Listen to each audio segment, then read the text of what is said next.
Ladies, tipping off here in a couple minutes. We'll cover all the action here on Michigan Sports Radio and the Sailor Zone.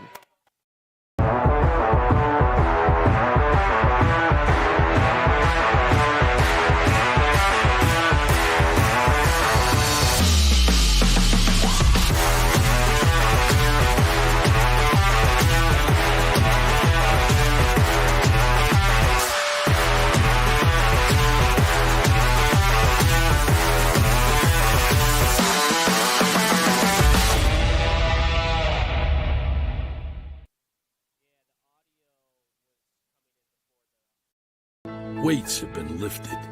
Sprints have been run.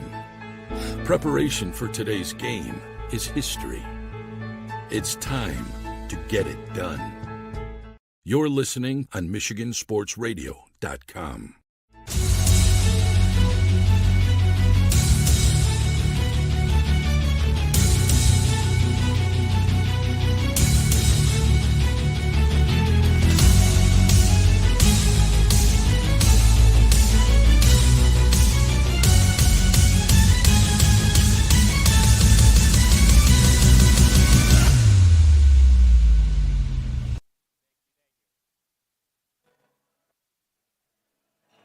Alrighty, folks, welcome in to a beautiful evening here in West Michigan, specifically Byron Center, even more specifically at South Christian High School, as we are getting ready and gearing up for a fantastic night of basketball.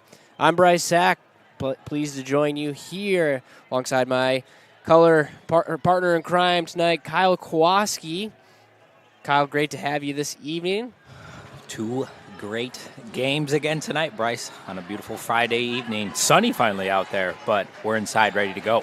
It is beautiful. We got some windows up by us. We can see outside, but we got some great basketball ahead of us. We got Tim Chenoweth on the stats this evening, and it really is a beautiful night. We talk about the weather, but it's an even more beautiful night with what's happening in this building at South Christian High School. It is the Purple Out, where South Christian is partnering with the Van Andel Institute, help fight cancer and help raise money for cancer. Maybe hard to see from the screen, but there's purple shirts that many of the staff are wearing, many people in the crowd are wearing. Of course, the sailors are using those as their warm-ups, and on the back you can write the name of those that have maybe lost their lives to cancer, are currently battling cancer, those have defeated cancer. Really, really cool setting and situation that David Cool and the rest of the staff here has facilitated, and obviously it's for a great cause. So if you're interested in learning more about that, I know that information is out there. You can go to South Christian's website, go to the Van Andel Institute directly, of course, and give to what is a really, really great cause. So this is a fun one here tonight, folks. Sailors are red hot, 18-2, have won 10 in a row, looking to make it 11 in a row. And this game tonight will clinch the share of the title for the OK Gold Conference. They split with West Catholic. West Catholic and South are each tied, but this is the last conference game for the Sailors. What makes this game intriguing is that even though Wayland isn't in contention for the title, they are 13-6, and they gave South Christian an absolute battle in that first matchup. Sailors defeated the Wildcats by 2 down in Wayland. So Wildcats looking to play spoiler and get some revenge. So it's going to be a fun one as we get ready for the action. We're going to tune in here to the national anthem played here at South Christian High School.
All right, festivities are wrapping up here as we are minutes away, and starting lineups will be announced here, brought to you by the Sobe Company. We'll give you those starters here in a minute. Kyle, Sailors are red hot, but they haven't got a Wildcats team to be a bit worried about tonight. What's the message you think from Erica Brown to get these gals ready? Well, as you said, Bryce, the Sailor ladies are on an absolute roll. Wayland, always been a very, very tough, well-coached program. I'm sure Wes Hudson has his ladies looking to play spoiler and pull off the upset tonight. Wayland, always a scrappy, aggressive, very athletic and quick bunch for both the boys and girls side. If you are the South Christian Sailors, you have to look to control the tempo, control the ball, limit the turnovers tonight, and I think get your offense going. The last game we saw Sophia Prinz defer a little bit in the first half. I'd look for her to continue to lead the charge for the Lady Sailors. For Wayland, we'll see what they can bring to the table tonight. 13-6, South Christian 18-2. The last couple of games for both of these teams to close out the regular season before we hit the postseason. That's right, Kyle. Yeah, a lot of play here with the conference implications, the conference title implications, but of course beyond that, getting ready, tuning up for the postseason run, which both these teams are I think, destined and expecting, maybe is a better word, expecting to make that type of run. Starting for the Sailors, Lily Nitz, number 21, number 14, Meredith Helmus, number 12, Sophia Prinz, number 10, Cami Boonstra, and number 3, Lizzie Woltheis. Round out the starters for South Christian. For the Wildcats, number 1, Marissa Ainsworth, number 23, Izzy Johnson, number 21, Addie Sikorsky, number 20, Lauren Boltzma, and number 4, Lancy Wolf. As we are underway here at South Christian, folks, going to be a good one. Buckle up for a fun night of action. Ainsworth now leading the charge for the Wildcats, getting the offense set and rolling. Gives it off to Sikorsky. Sikorsky drives to the left hand, ripped away by Cami Boonstra. She's on the break, dishes it off to Prinz. Prinz throws it away. Some sloppy play to start this game for the Sailors, but they clean it up and reset with Helmus. Helmus crosses over, drives left hand, dumps it off to Prinz. Prinz dribbles the left hand to Boonstra for 3. No good. Bounces off the right side of the rim. Wildcats on the rebound. Ainsworth leading the charge. Nice rebound there by Addie Sikorsky.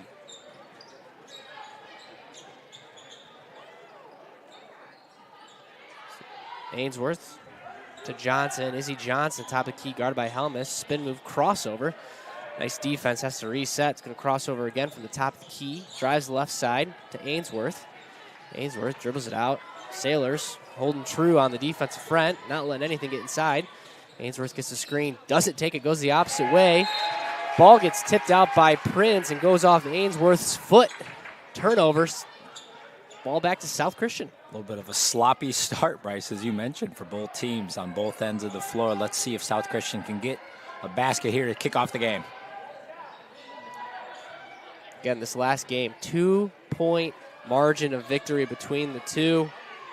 44-42 as that 3 is long. Tipped around on the rebound, eventually fielded by Johnson. She'll move up the court, dump it off to Ainsworth. Ainsworth tries to find Lacey Wolf, gets tipped away. He's going to stay with the Wildcats, but Sailors showing all sorts of pressure on the perimeter early on in this game. Wolf down to Sikorsky. Sikorsky doubled. Ball gets tipped away and out of bounds by Sikorsky. Let's go back to the Sailors. Wayland, 3 trips down the floor and 3 turnovers. Not the start you want for the Wildcats. No, it is not. As Prinz resets the offense for South. Tries to find, it looks like it was either to Helmus or to Prinz, and a pass went right between the two of them. Sloppy turnover for the Sailors. Bryce, it looks like Wayland's coming out in a 1-3-1 zone there, causing a lot of confusion for South Christian. Their offense not able to get anything set or rolling so far. Now South Christian showing that same pressure as another turnover. 4 possessions, 4 turnovers for Wayland. South's now on the move. to Nitz. Nitz in the corner. She gets Boonstra at the right elbow. Cross-court pass to Prince for the deep three. Back of the iron, no good. Long rebound gathered by Ainsworth. Ainsworth up the court, guarded by Prince. She takes it with the right hand. Gets poked away, but it's going to be a foul call on Sophie Prince. I'm sure this is not the start that Coach Hudson and Coach Brown were looking for from their respective teams tonight. No, sloppy start, to say the least. Inbound pass high to Lauren Boltzma. She gets fouled going up. She's going to shoot two. Baltimore keeping the ball high there on that inbounds play. Able to get to the line here for two. Let's see if it can be the first 2 points for both teams here at the free throw line tonight. Lauren Boltzma, the sophomore, for the Wildcats at the line. First free throw is no good. Hey, tonight's action is brought to you by River Ridge Dentistry. Dr. Jeff Helmus and Dr. Alexandra Marion take the time to build the relationships with patients and their families. From professional teeth whitening to restorative dental implants, the River Ridge team works tirelessly every day to earn your trust with unparalleled customer service that always puts you, the patient, first. Contact them at riverridgedentistry.net. Second free throw is good. Boltzma. We have some points on the board. Deep three in the corner by Lizzie Woldheis. She buries that. Quick timeout. We'll do the same here. Fun start. Slow offensive start, but a fun one here at South Christian High School. We'll be back. Having a hard time hearing tonight's game? Hi, I'm Brock Conkle from Michigan Sports Radio, and after putting it off for many years, I decided to contact Miracle Ear and get my hearing tested, and sure enough, had significant hearing loss. The friendly staff at Miracle Ear fitted me with hearing aids, and life is so much more enjoyable being able to hear the things that I've been missing. Go to miracle-ear.com to schedule your free hearing evaluation. There's a location near you.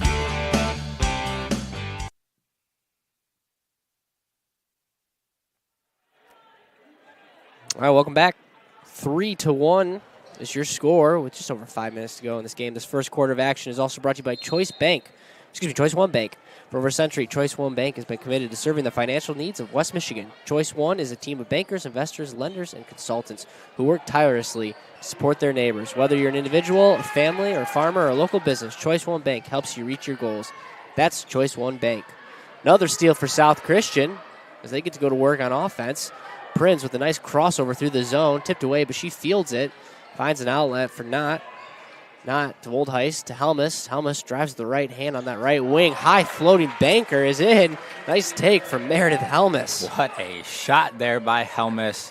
Bryce, looks like both teams continue to come out in their own sort of defensive 1-3-1 trapping special, whether that's full court or half court.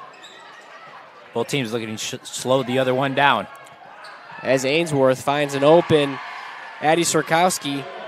Nice look, nice finish for Addie Sorkowski. Get the basket. That time, Wildcats beat that zone press. Now Sailors back to work against that zone that you mentioned, Kyle. Prinz around the arc to Woldheis. Woldheis no good, long rebound. In the game for the Sailors is Abby Prinz, number 15. She checks in early. Now Wayland going back to work. Ainsworth goes to that right wing, gets trapped, finds the Boltma. Boltma looks for Sorkowski. Tipped away. He's going to stay with Wayland.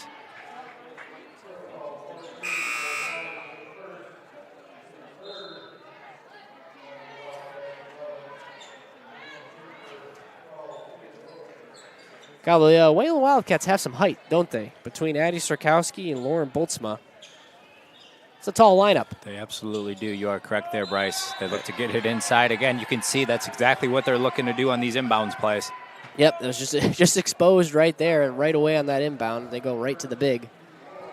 This time, Addie Sikorsky. Going to the line. Shooting two. First one short.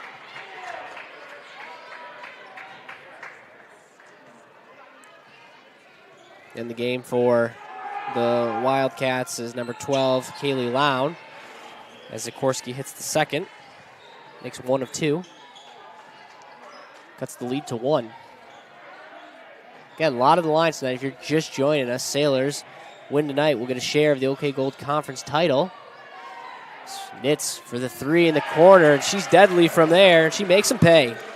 When South Christian's able to get the ball into the middle of that zone, it's created 2 opportunities for 2 wide open threes so far. That's got to be the key for the Sailors.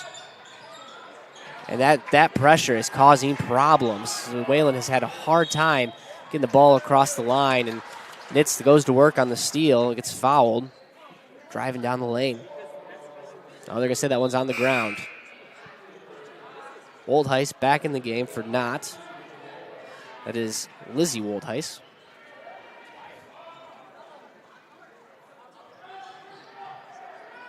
Boonstra to Prinz to Nitz. Nitz tries to take it down the middle of the lane from the free throw line in. Gets fouled. Again, they're going to call that one on the ground.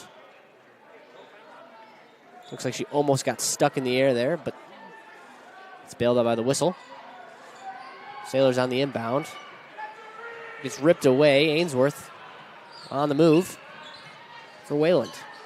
See if Wayland can get anything going. 6 turnovers already so far in the first quarter for the Wildcats. Wolf now, top of the key. Works right on Boonstra. Errant pass goes long. Intended for Lown. Lown's eventually able to gather it. Poked away by Boonstra. Out of bounds. Going to stay with the Wildcats. But just aggressive defense. The other thing to watch, too, I think, Kyle, is if the Sailors don't score, Wayland can get the ball back on offense without allowing the Sailors to get back in that pressure set. Tough defense by Nitz. A little bit of hand checking there. No call. Guarding Schaefer, Daisy Schaefer. All over her. Now hands off to Wolf. Wolf looks down low. Sikorsky. Sikorsky with turnaround jumper long. Nitz on the rebound. Nitz now on the move looking for Nembers. She works the right side of that court. No one's going to pick her up. She's going to pull the three and make some pay again. Lily Nitz for another three-pointer. Lily Nitz has come to play tonight. South Christian back in that full court. Looks like 2-2-1 zone press there. Really creating a lot of turnover so far for Wayland. Yeah, this defense has caused problems. As Ainsworth crosses the half-court line. Now the Wildcats getting their set. Looks like another 2-3 zone here as Ainsworth takes it down the lane on the right side. He's fouled by Boonstra on that right block. No, check that. Jump ball, I believe. Jump ball, okay.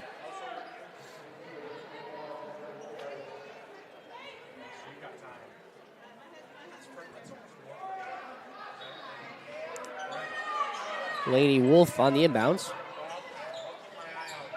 She finds an open Wildcat. That's Addie Sikorsky. That's her 6th basket with that three-pointer. She's responsible for nearly all the Wildcats' points. Sikorsky able to step out as well, in addition to her size and length down low. Now Prinz with the left hand. She's dangerous when she gets going downhill with that left hand. She makes them pay. Her first basket of the night. Not too many girls that can stop Sophia Prinz when she gets 1 or 2 dribbles going to the cup with her left hand. Again, that double collapses on the Wildcats. That's number 2, Hayden Keena, junior for Wayland in the game. Also in the game for Wayland is Ray Stallard, junior, number 24. Finds Sikorsky up top, dumps it off to Schaefer. Wildcats reset. Foul call. So it looks like that's going to be a foul on Prinz as she whacked Lainey Wolf's arm on the pass.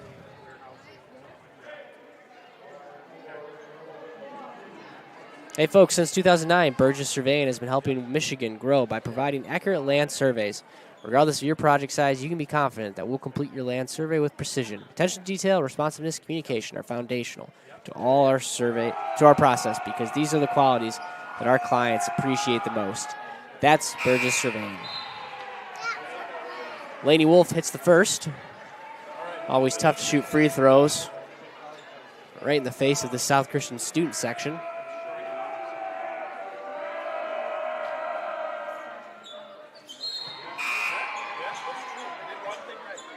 Second one is good.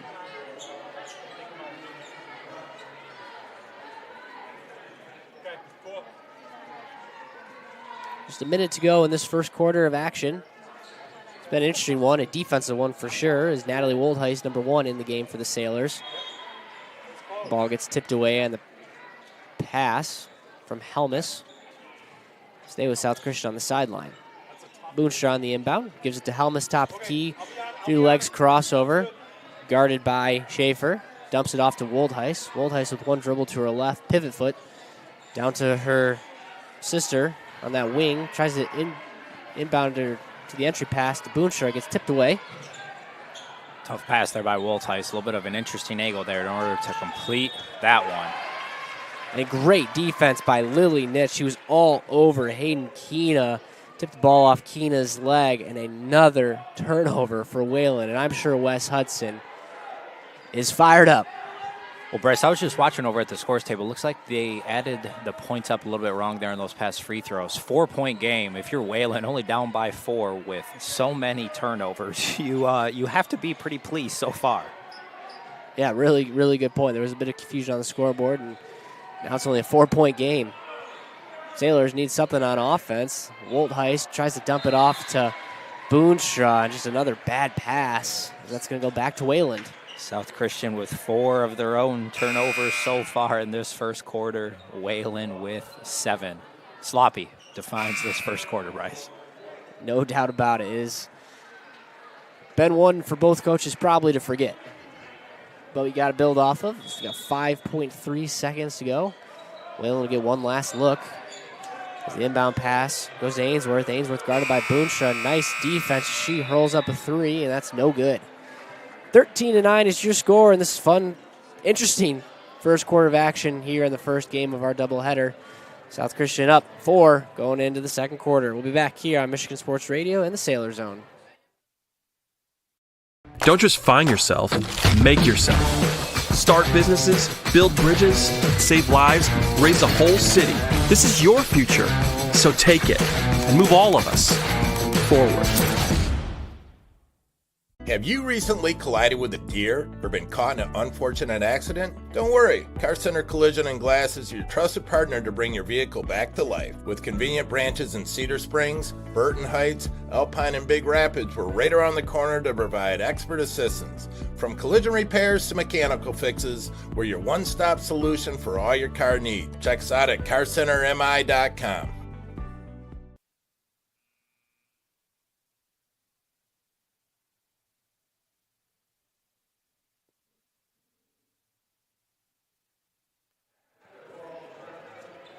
All right, we got 11 combined turnovers in that first quarter. Not what you want if you're either coach, especially Wayland, as that South Christian defense caused plenty of problems for the Wildcats in that first quarter. But 4 points is all that's the difference between the two. As we talk about defense here, nice steal by Sikorsky. She loses a bit of control going down the court. Tipped away, it's going to stay with Wayland, but nice defensive stop and just continued sloppiness for South Christian coming out of that break. Not the first offensive possession to start the second quarter there that you were looking for, I'm sure, from Erica Brown and her Lady Sailors.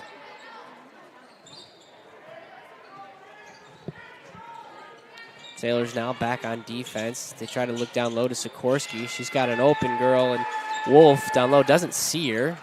Sailors regain control of the defense, and they're going to call a foul on that double team as Boonstra appeared to be a bit over the top of the offensive player and get called for the foul. Hey, today's second quarter of action is brought to you by Burgess Concrete Construction. Since 1984, Burgess Concrete Construction has been excelling at commercial and industrial concrete projects. They offer services in concrete construction, polished concrete, concrete pumping, helical piers, and much more. They're building West Michigan, constructing careers, and developing a future for the next generation.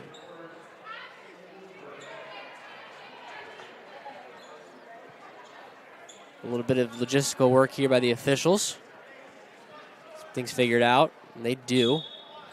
Back in action is Izzy Johnson, number 23 for Wayland, on the inbounds. Inbound pass to Stallard. Stallard passes it over. Ball swings around. Tries to look down low for Sikorsky. Sikorsky now goes to work, guarded by Helmus. Gets around Helmus and goes up strong on Boonstra. The foul call, nice take, going to work. Addie Sikorsky.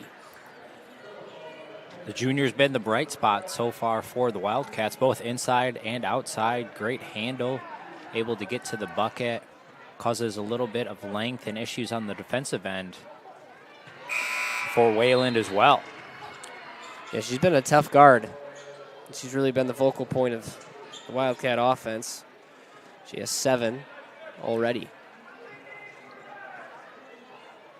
Second free throw is up. Bounces around, no good. Rebounded by Nitz. Sailors now on the move, trying to get her offense back before the defense can get set. But the Wildcats still able to get into that zone as Nitz drives the right wing, dumps it off to Prince. Looked like maybe an accidental pass as it got tipped away, but it went in the arms of Sophia Prince, who's going to get the benefit of the foul and go to line, shoot 2. Well, fortunately for South Christian there, the accidental pass was right in the middle of the floor. Easy pickup for Sophia Prince to get to the cup. Not how you draw it up, but I'm sure Coach Brown will take it as Prince hits the first. Again, tonight is the purple out. You may see on your screen coaches, folks behind the scorers table wearing purple. Purple out, where South Christian's partnering with the Van Andel Institute. Fantastic cause and really exciting night and cool night to be a part of here at the High School of South Christian. Second free throw is good for Prince. Sends the lead back to 5. Sailors also back in that, looks like a 1-2-2 Kyle zone that's causing problems all day long, and we see it there again. Nitz now gets to go to work, drives with the right hand down the lane, and gets foul going up.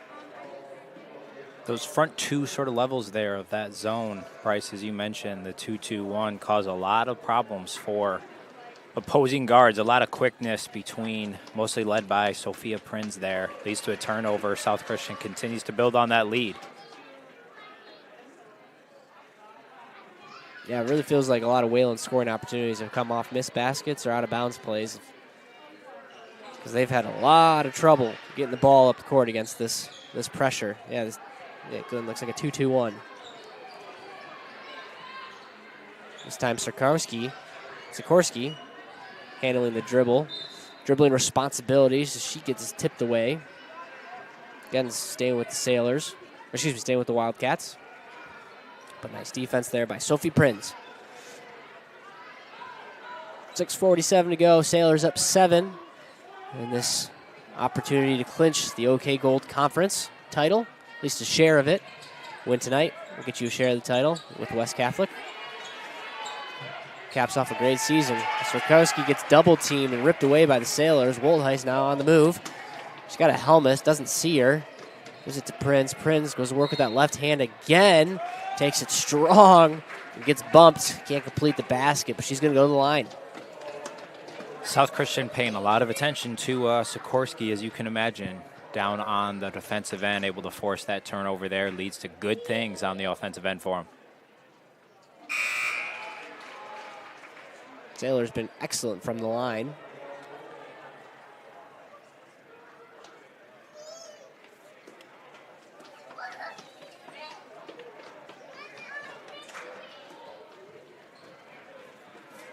Wildcats 13-6 coming into tonight's matchup. Prinz hits the second.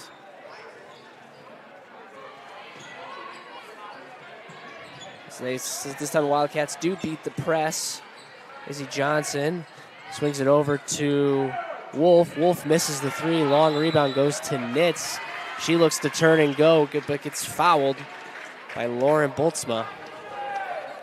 Sailors do get the ball back. Hey, look at Wayland's record. Most recent loss was to Middleville TK, 1-point loss. For that, a couple losses, West Catholic and South Christian. So real good Wildcat squad that Wes Hudson and co. have put together here. A tough matchup against South Christian tonight, as that 3 is no good by Lizzie Woldheis. Wildcats now on the move as Johnson. Johnson takes it strong on the right side. Bit too much. Tipped around. We go to the Sailors.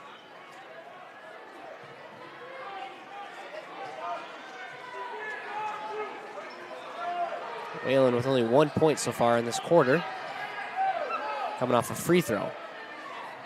Sailors beat that extended zone. No problem for Sophie Prinz. She finds an open Nitz in that baseline. Normally she's at least close from there. Nothing but air on that one. But she's causing havoc and bringing pressure as ball goes over to Wolf. Wolf, Badster-Krowski, deep three for her. She buries that. That was from downtown. WNBA range there by Sikorsky. She has led the charge so far for the Wildcats. Been a problem on the offensive end. She has a nice dump off from Prinz to Nitz, working through that zone. Real nice take. As that's going to be 10 points now for Lily Nitz. Quick timeout on the floor. We'll take one as well. Be back here. You ever thought about a career in metal manufacturing? Today, careers in robotics, product development, engineering, and IT are just some of the few of the outstanding careers available. There are hundreds of businesses in West Michigan looking for people just like you and are willing to provide the training you need. Go to youarehired.pma.org or click on the PMA logo on the Michigan Sports Radio homepage. There's an opportunity for a lifelong career, and it's in your hands.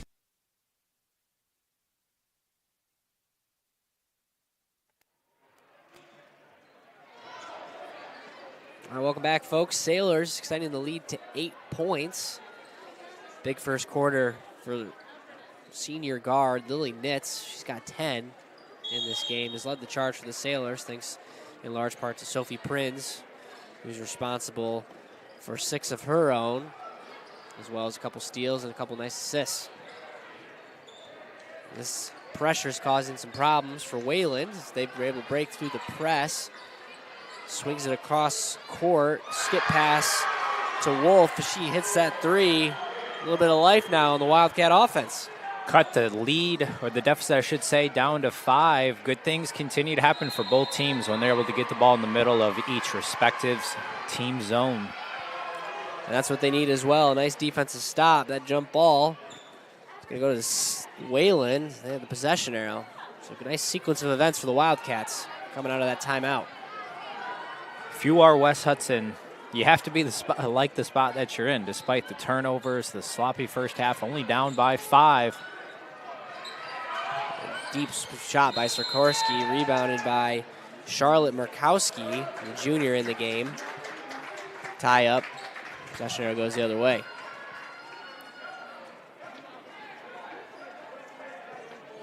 Murkowski, seen her first action, leading the press. Defense. She's sending the double to Prinz. No problem. Gets to Helmus. Swings around to Woltheis. Woltheis dumps it to Prinz. Pump fake from that left wing. A couple dribbles now. Good defense by Izzy Johnson. But Prinz takes it hard to the hole. Nice block by Boltzma. This is the Wildcats now on the move. Errant shot. Just a bit strong by Izzy Johnson. Rebounded by Knott. Wayland had the opportunity to turn around some points there, unable to get it. Now Nitz is going to make them pay, can't do it. Three-pointer off to the side, but rebounded by South Christian. Prinz looks down low, dribbles it out, resets, goes back to where she was, and gets the ball back from Woltheis, down to Helmus. Helmus to Woltheis, baseline 3, going from the other side. No good, rebounded by Johnson. Johnson picks up her dribble. Finds Wolf. Wayland now gets to reset their offense, go to work. Crossover by Wolf. Attacks Helmus. Dumps it off to Sikorsky. Sikorsky with that right hand to free throw line. Skip pass across court. Deep 3 by Johnson. No good. Rebounded by Helmus as she looks to move down the court quick, and she does find an open Nitz on the break. Misses the layup, but rebounded by Woltheis, who gets fouled going up. Nice work by Lizzie Woltheis. Getting down the court, getting the offensive rebound. Great opportunity there for the Sailors in transition. Helmus full steam ahead, not able to capitalize, but thankfully Nitz and Woltheis able to get a couple of points back on the board for the Sailors. Up 7 now, just under 3 minutes left in this first half to play. I feel like good things always happen when you run the court. South Christian's got enough weapons and enough ball handlers that you run, they'll find you. Woldheis hits the and one. She'll check out of the game. Cami Boonstra in for her. Number 10 for South Christian. Wayland now with 4 of their offensive players on that side of the court. Ripped away by Helmus as Wayland dribbles right into a double team. And how about that? Heck of a reverse layup by Meredith Helmus. She Off can the steal. Get down the court in a hurry, full steam ahead. Great transition bucket there by her. Markowski now with dribble. Great defense by Nitz. She tips it away. Sailor showing good hands on defense in this first half. Markowski now into Boltzma. Boltzma to Schaefer. Schaefer goes to work, gets the screen on top of the key. Dumps it off to Keena. Keena, errant pass, ripped away by Prinz. Prinz now gets to take it. Nice pass to Helmus. Across the lane, streaking Meredith Helmus for an easy 2 on the fast break. That was great vision there by Sophia Prinz. Helmus continues to run the floor. Those two, a dynamic duo when they get out and running. My goodness, Sophia Prinz, I was just about to say she's played a near perfect basketball game. She's got 8, but everything she's done on the defensive side, the assists, like you just mentioned, the vision, what a night for Sophia Prinz. That was Wayland's 13th turnover of the game, a first half that you just don't want to have. Make it number 14. Make it 14 as Meredith Helmus has been busy on the defensive side, and she speeds up the court. No one can catch her. And the onslaught has continued here for South Christian. This defense has been suffocating. Another tip pass away again. I think that one might have gone out. Nope, it's going to stay with Wayland. I thought that was number 15. I thought it was too. I thought that might have went off a Wildcat's hand.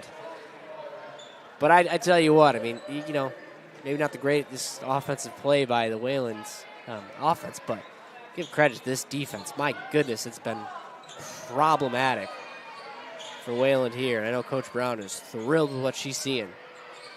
Now the Sailors back in that 2-3. Sikorsky dumps it off to Johnson. Johnson gets fouled going up as she drives between the zone right to the paint. We'll call a foul on the ground, so she'll take that one out of bounds.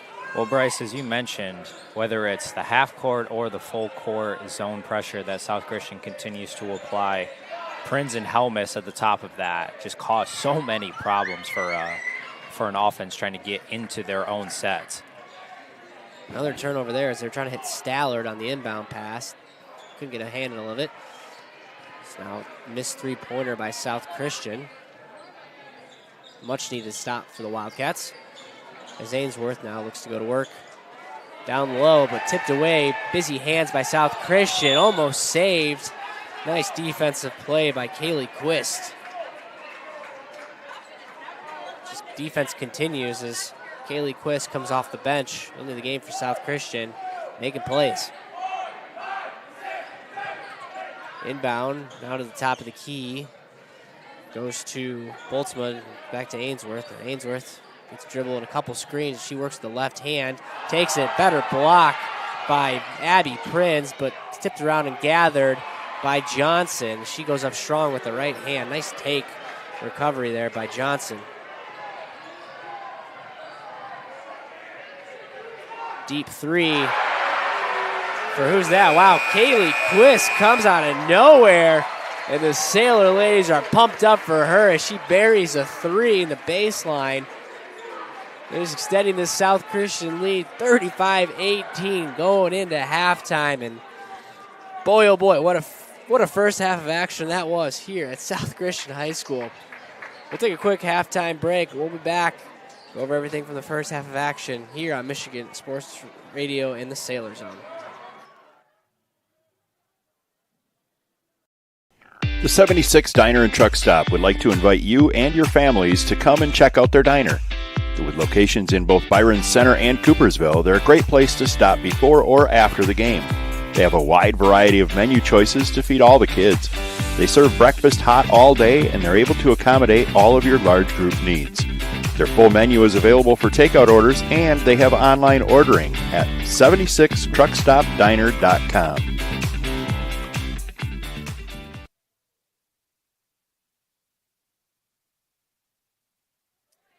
All right, welcome back, everybody. 35-18 is your score in this first half of action. And it was quite the first half. It was one that we saw a suffocating South Christian defense show its true form. And Kyle, though, we were talking about one stat going in the break, and that is the number of Wayland turnovers. 16 of those bad boys, Bryce. Just a very, very sloppy first half from the Wildcats, but you have to give the credit to South Christian's defense there. Again, we mentioned so many times that 2-3 half court that was extended to a 2-2-1 full court press led by Prinz and Helmus. A strong first half by Lily Nitz as well on the defensive end. 3 rebounds that led to lots of opportunities for the Lady Sailors on the offensive end as well. And really, Bryce, it was those last 3.5 minutes of the first half there. South Christian extended that lead, basically doubled it to put them into this position here at halftime. Yeah, they absolutely did. And a lot of productivity for South Christian coming from really 4 main players. Lily Nitz led the charge, 2 threes in that first half of action. 10 points total for her. Meredith Helmus with 8 points, many of those coming off steals and fast breaks.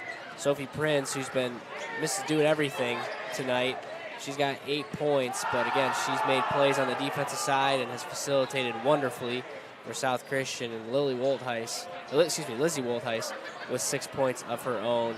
And then Kaylee Quist with 3 points as that coming off the bench for a little bit of spark for South Christian as they closed out that second quarter.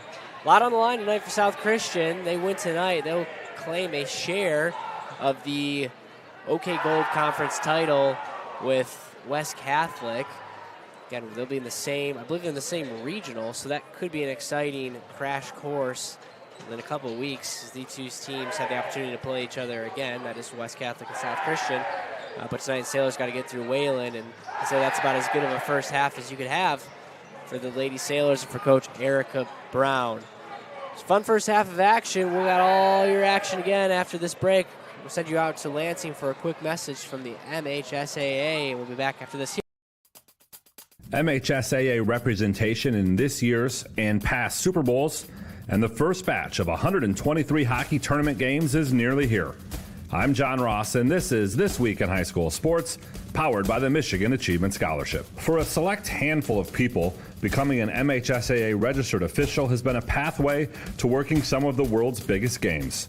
This year's Super Bowl referee, Ron Torbert, has worked 2 of the last 4 Super Bowls, and he's a former MHSAA official.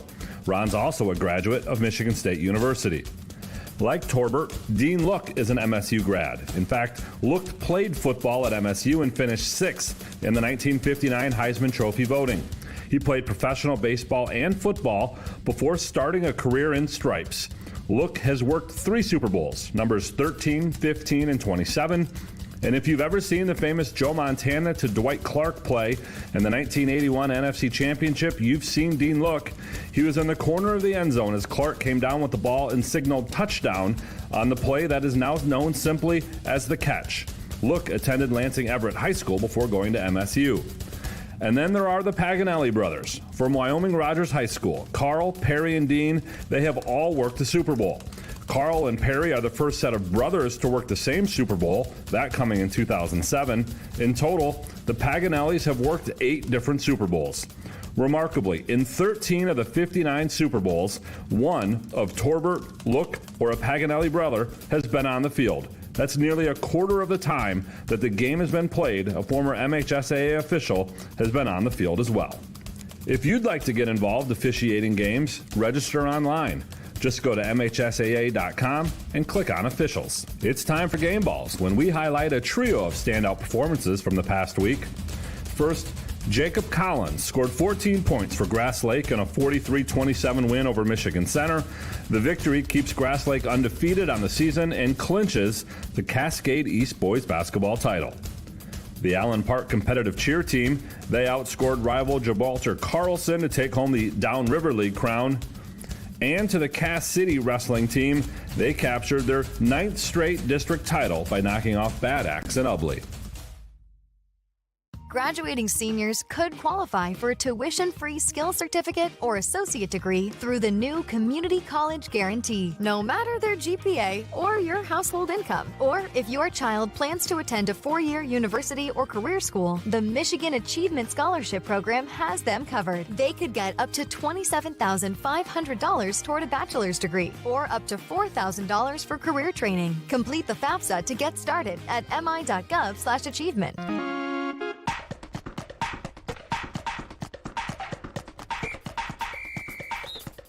Our weekly Be the Referee feature takes a look at the fine art of officiating with registered official Paige Winnie. During a high school ice hockey game, a player is assessed a minor penalty for tripping. The penalized team successfully clears the puck during the ensuing power play. A teammate of the penalized player accidentally shoots the puck directly out of play from their defensive zone. Is this a delay of game penalty? If so, does the team go down 2 players? A delay of game penalty for shooting the puck directly out of play in the defensive zone will only be assessed if the action is deliberate. If it is deemed accidental, no additional penalty is called. In this situation, the referee determines that the puck was shot out of play accidentally. The team does not receive a delay of game penalty and remains at 4 skaters. Thanks, Paige. Now more than ever, we need officials. If you're interested, please go to the MHSAA website now to register. The MHSAA's ice hockey tournament gets started next week with 30 regional first-round games and then 48 regional semifinals. Once those 2 rounds are complete, we'll already be down to the final 24 matchups, 8 in each of our 3 divisions. Each regional is seeded based on MPR. That means in Division 1, Detroit Catholic Central is the overall top-ranked team. Flint Powers is tops in Division 2. And Orchard Lake St. Mary's is the highest ranked in Division 3. After next week's games, the regional finals will be played on February 26th, and then the quarterfinals on March 1st. Semifinals and finals are March 6th, 7th, and 8th at USA Hockey Arena in Plymouth, and all 9 games from there will be available to watch on the NFHS network. Stay up to date on all results, schedules, and more by visiting the hockey page at MHSAA.com. You've been listening to This Week in High School Sports, powered by the Michigan Achievement Scholarship, a production of the MHSAA Network. Thanks for joining us. I'm John Ross, and we'll be back next week. The Golf Emporium, located between Rockford and Greenville on 14 Mile Road, is West Michigan's premier golf center. They carry all brands, including Callaway, Ping, TaylorMade, and Titleist, in their over 10,000 square foot of retail space. They also have a 16-acre practice facility with heated booths that allow you to work on your game year-round. Plus, you can try anything out before you buy it. Stop on out at the Golf Emporium and check out their huge selection. MHSAA. Do you have a distressed home you'd like to sell? Did you inherit a home you'd like to move on from with ease? Are you a tired landlord and it's just time? For Real buys and sells as-is homes with a mission to create real estate upside for everyone. We're fast, fair, for real. Call or visit For Real today for your free 15-minute consultation. 616-816-2028.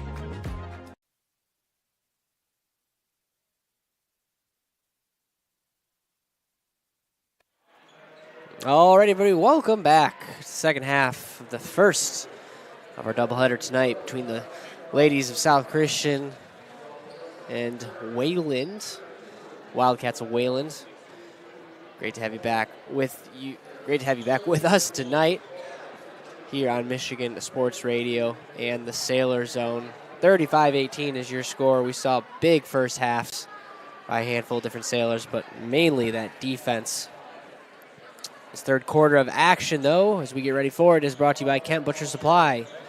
Let Kent Butcher Supply help you with all your food handling needs. Kent Butcher Supply Co. has been serving the food industry, or the meat industry, for over 60 years, from the spices to knives to large equipment.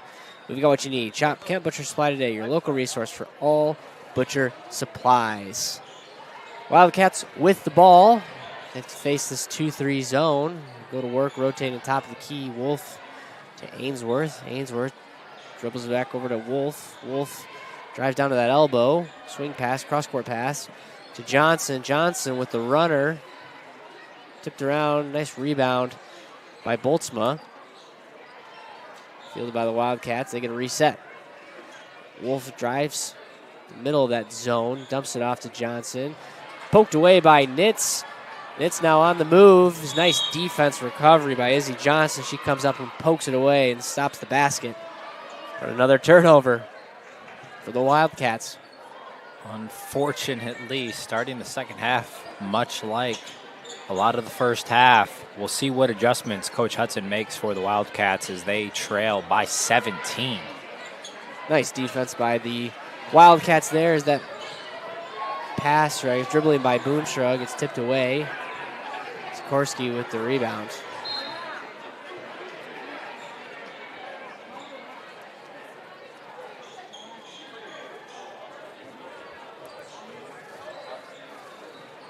Got another great night here at South Christian. Jim is filling up this doubleheader. That take is long. Ainsworth just to the right side. And Aaron's shot goes long. Sticks to the Wildcats. Boltzma looks to Sikorsky. She dumps it off. Baseline three is Ainsworth. That one goes high off the backboard. Rebounded by Helmus. Long cross-court pass to Prinz. She takes a couple dribbles and stutters. Finds Boltzma top of the key.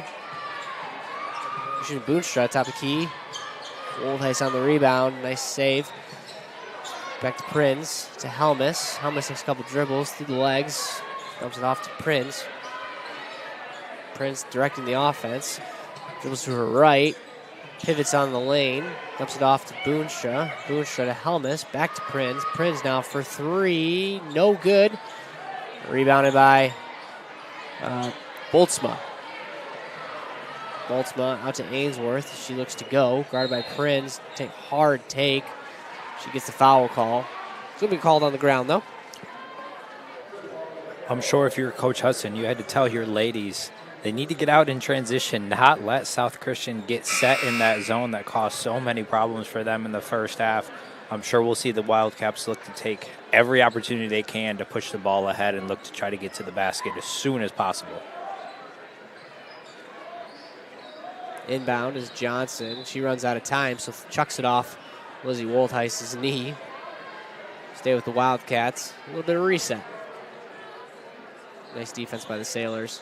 They're switching everything on the inbounds. It does find Boltzma. She dumps it off to Ainsworth. Ainsworth goes with the left hand. Gets hit by two Sailors. No foul call. Sailors now get a run. Boonstra on the move. She looks both ways but takes it on her own as she drives through two defenders right up the middle and gets the foul call. When no one stopped you, just keep going. Boonstra, strong take to the basket, down the lane for the left-handed attempt. Fouled, opportunity for two quick ones at the line to start the second half for her.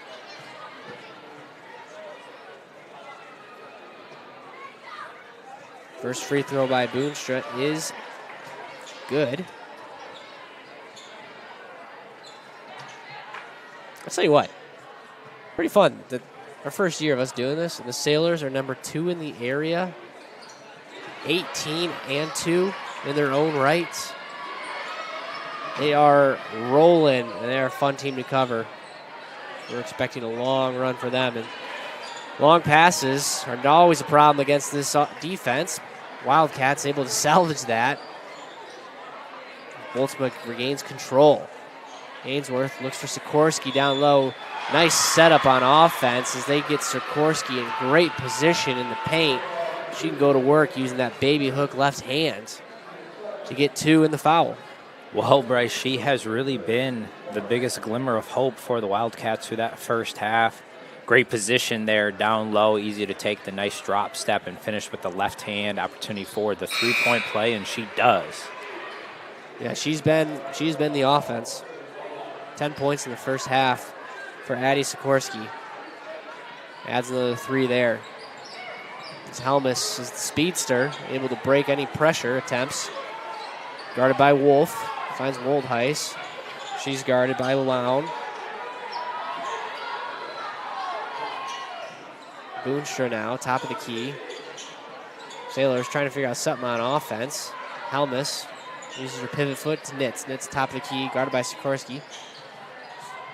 Nitz now goes to work, backs down. Sikorsky eats that up. Easy block for Addie Sikorsky.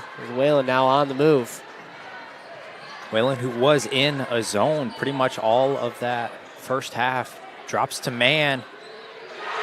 And that's exactly what the doctor ordered. It's long pass over to Izzy Johnson, and she hits a three. Cuts this lead to 13. Chip it away. The aggression has picked up for the Wildcats. You can see it so far to begin this second half. Boy, how about that for a crossover? Meredith Helmus creating some space. And it's the foul call. Go back and slap that replay button. Go back 10 seconds and watch that crossover. Such a burst of speed Helmus has for only a sophomore.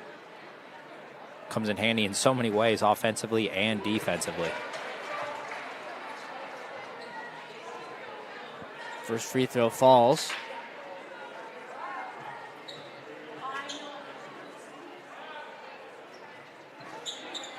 That's the second. First points in the second half for the sophomore Helmus. Lets the Sailors, with that make, reset that defense. And this time, Wayland's able to get it across, really no problem.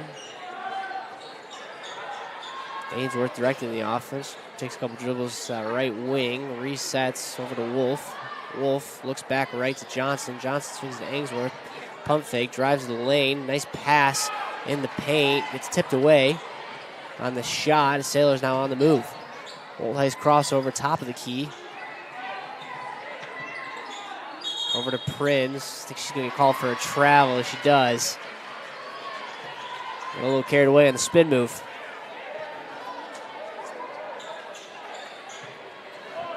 South Christian's come out this second half, unfortunately. A few turnovers on their end.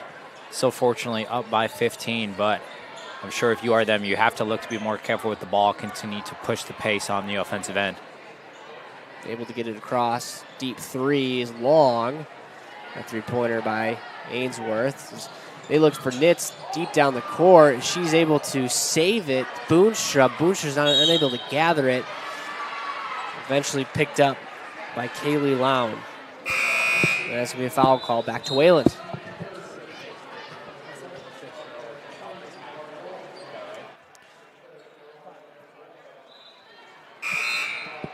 Third foul for South Christian in this third quarter of action.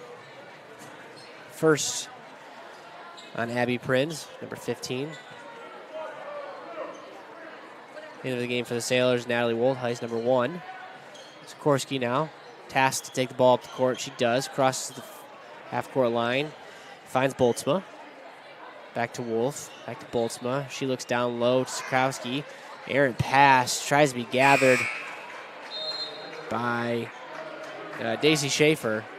Unable to get it. That was right look. Looking for Sikorsky down low, had her. She just got pinned down and bit over her head. Nice stop for the South Christian Sailors as they keep the lead at 15. Helmus now takes the ball up the court, guarded by Ainsworth.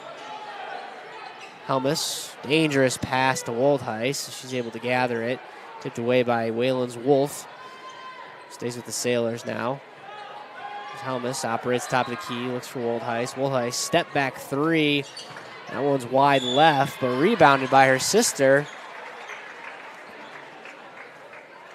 She's going to get fouled.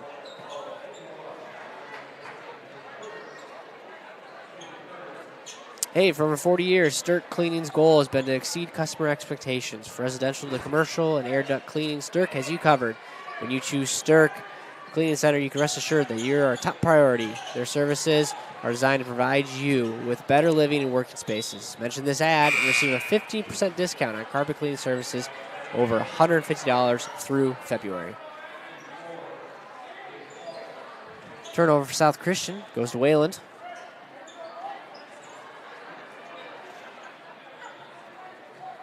sideline pass deep in Wayland side. It's good pressure on Ainsworth. Handful of other Sailors. Ainsworth finds relief from Lown, who finds Wolf. Back to Ainsworth. Ainsworth grabbed by Helmus. Crossover, that right wing drives with a right hand, but blocked by Knott. As the big was waiting down low and able to clean up. I feel like Wayland has come out with more aggressive and looking to pick up the tempo so far in this second half. Unfortunately, still down by 15. Haven't able to make as many strides towards cutting this to single digits as I'm sure they would have liked.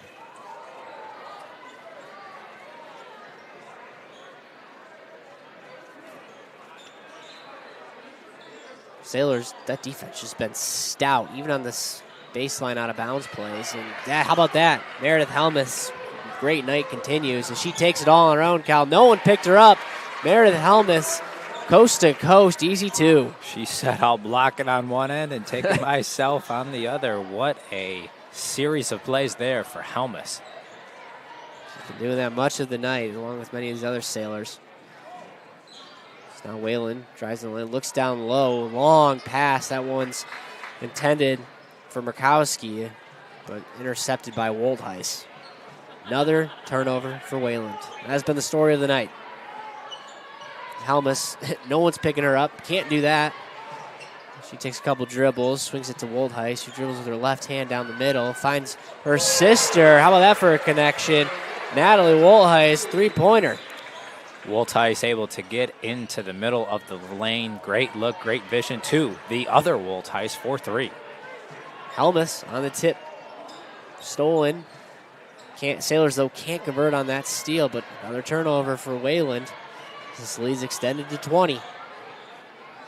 A minute to go. Wes Hudson has got to be just sick to his stomach with what he's seeing with these turnovers, but time to adjust, and they'll take a timeout to do just that. We'll be back. Cello's Restaurante is where great food and sports come together. There's something for everyone, from a variety of handcrafted pizzas along with classic Italian dishes. With over 50-plus TVs on each location, you won't miss any action of the big game. Plus, they deliver. To check out their menu or order online, go to ucellos.com. Check us out to see why we're the #1 sports lounge in the area.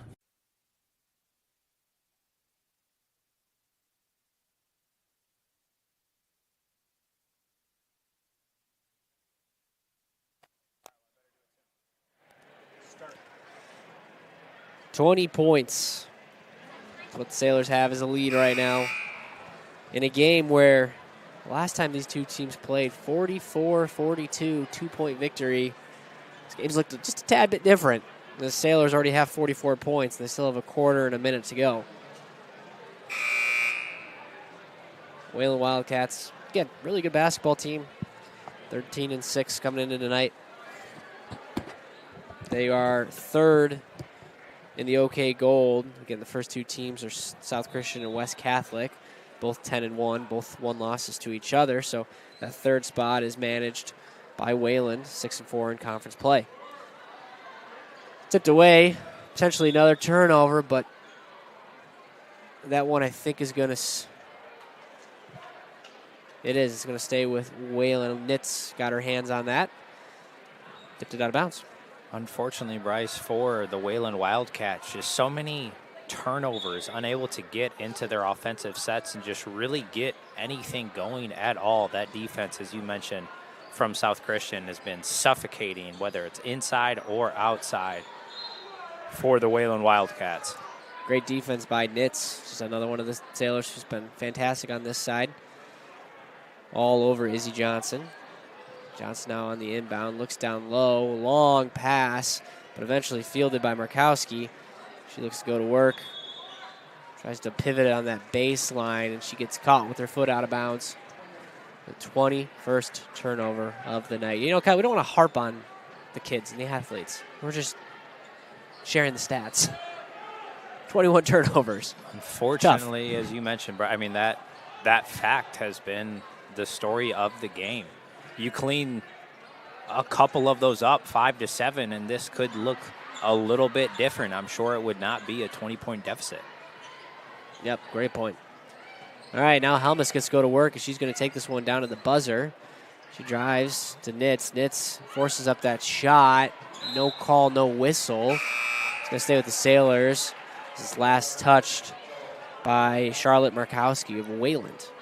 In the game for South Christian is Evie Tenhoff, the junior, number 25.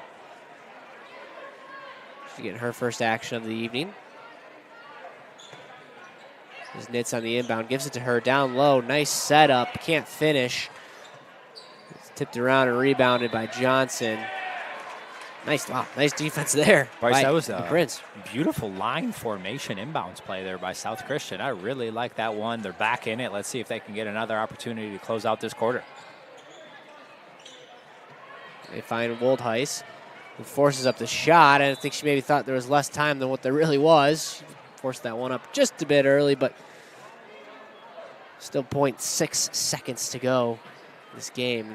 Wayland will look to heave one, and that one's not going to be good. So 44-24, South Christian holding the Wildcats just to 6 points in that quarter of action, extending the lead to 20 points. We'll be back here on Michigan Sports Radio in the Sailor Zone after this. To everyone out there who loves Culver's, the feeling is mutual. Everything's made fresh. Everything. It's our pleasure.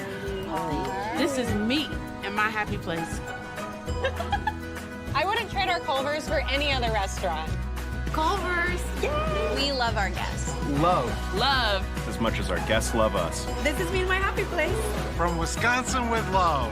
Welcome to Delicious. Yeah.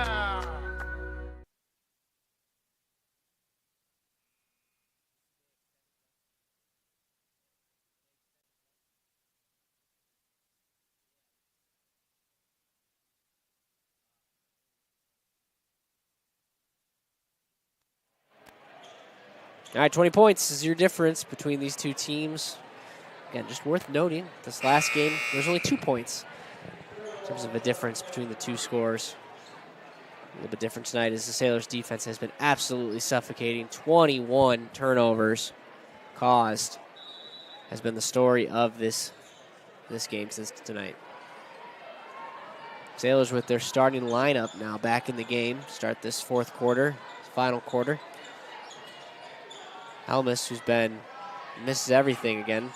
She finds Prinz, takes it with her left hand. Nice take going up on that left side and gets fouled and one. Sophie Prinz. First points of the second half. Beautiful look there, and Prinz able to kind of slide over top of the defense there and get to the line.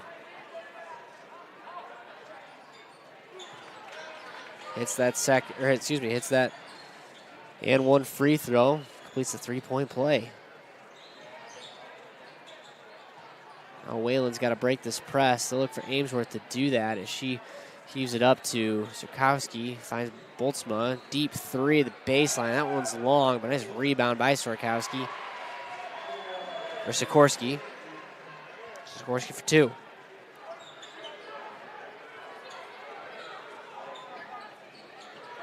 It's 5 points now for Addie Sikorsky in the second half. Long pass, a bit high out of the outstretched arms. Down to Lily Nitz. That one's out of bounds. It's going to go to Wayland. Well, Bryce, if you're South Christian, you got to think here in the next couple of minutes, as long as this lead stays quite firm, opportunity to rest your starters a little bit here heading into the last couple of games of the season and into the postseason. So you have to like the outcome of this game if you are Coach Erica Brown. Foul call on Prinz. She reaches on Wolf. Yeah, it's a good point. You clinched the conference tonight with the win and get some rest, get some others some good minutes. Something to think about. We'll see how early and if and when Coach Brown decides to do that. Now Ainsworth. Back to Wolf. Wolf, nice entry pass down low to Sikorsky. Man, she's been good tonight. It's been the glimmer of hope for Wayland with that on this offensive front. Nice play call by Hudson to get her open down low. a big that can do a lot of different things. As you mentioned, Bryce, she has been the one that has put the Wildcats on her back over half of their points. She continues to be a threat down low. Mind you, 2 threes in the first half for her as well. The Sailors now go to work on the opposite end. They find Boonstra looking for Nitz, who gets fouled.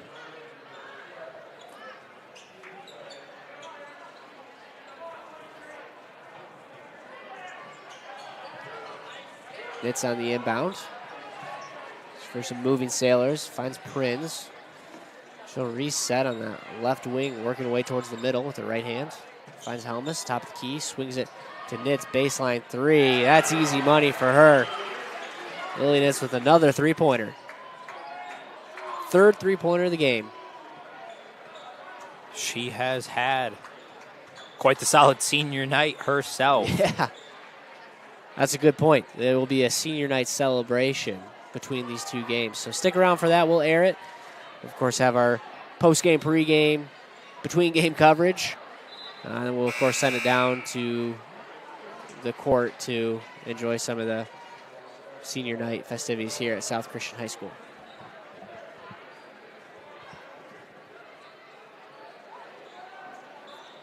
Tonight's fourth quarter of action is also brought to you by Hulse Heating and Cooling. Specializes in commercial and residential home heating and cooling. Family owned and conducting themselves with the highest integrity. That's Hulse Heating and Cooling. Now they go to work. Wayland goes to work. Nice drive by Ainsworth and finds Sikorsky for another 2. Okay, a couple really nice play calls drawn up by Wayland here in this fourth quarter. But Nitz tries to respond on the other end. Deep 3 is long, bounces around, eventually fielded by Lown. She's going to get fouled, trying to break any pressure that South was bringing. I do think that you are correct, Bryce. Wayland, a very well-coached team by Coach Hudson. It has just been these turnovers and so many miscues, I think, that have really thrown out just the rhythm of their offense and really ability to get anything going. Hence why you're down 19 with 5.5 minutes here left to play in the fourth quarter.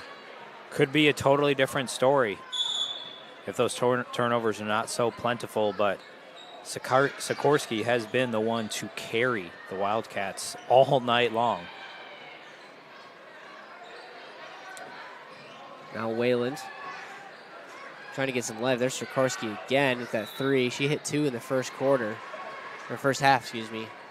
Misses there. So, Kyle, there's a lot of purple in the crowd tonight, of course, for the purple out. And I have just seen for the first time a Vikings J.J. McCarthy jersey.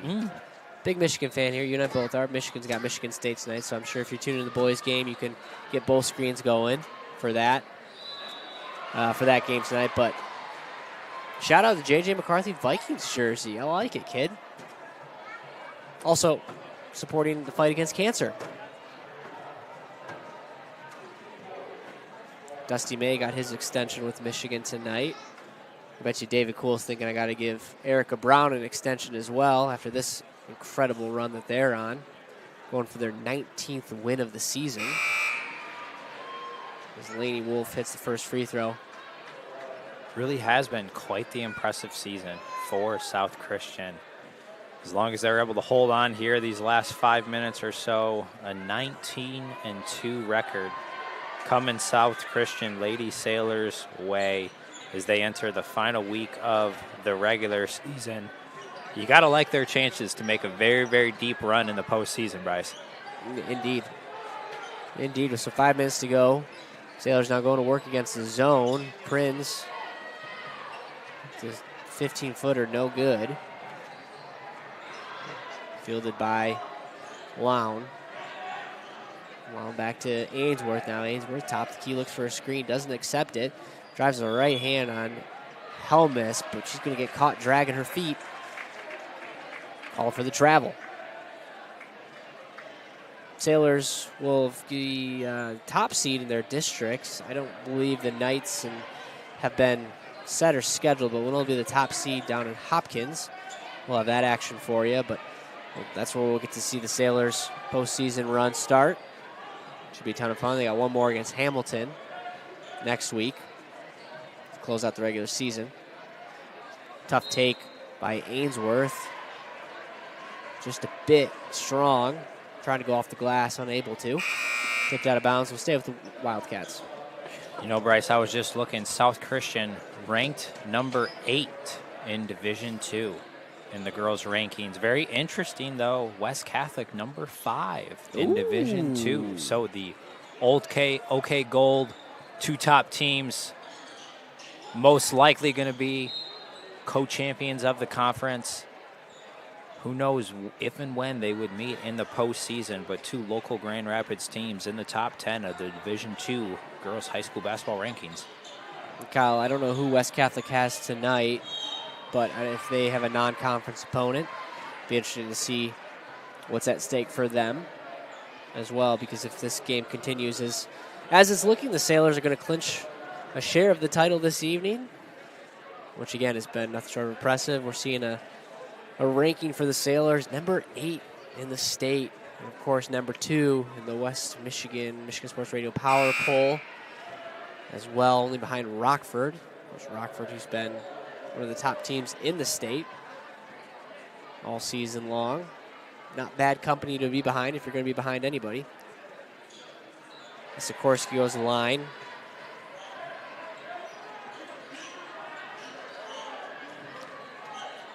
Wayland now showing press. Nitz busts through and breaks it as she finds a streaking Kaylee Quist. Entry pass, nice pass down low to Knott. She gets it blocked though. Better defensive set. Now Wildcats are on the move. Ainsworth in that right wing looking to go one-on-one at Boonstra. Nice defense by Boonstra, slows her down as she looks for Sikorsky down low. Gets fouled going up again. Nice look, nice entry pass, and better finish. Addie Sikorsky again, another 2. Sailors can't quite fall asleep yet. Still just under 4 minutes to go in this game. Cannot find yourself napping with the West Hudson-led Wayland Wildcats team. Thought I heard a whistle there. I think we did. Yeah, it was a timeout call. Not all the players heard it. So we'll take a quick break. We'll be back after this. Looking for a new career? Aetna Supply is hiring. Aetna Supply is Michigan's #1 plumber wholesaler, servicing local customers for over 50 years. They offer great benefits, a 401k with company match, quarterly bonuses, and no Sundays. Once again, check them out at aetnasupply.com/careers or click on their logo on the Michigan Sports Radio homepage.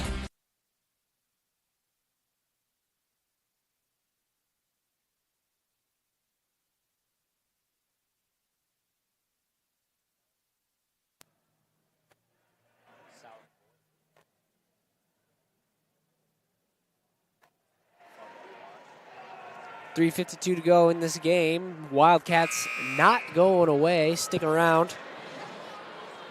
Staying pesky. The Sailors. Not going to let them go off in the sunset here, and quick timeout.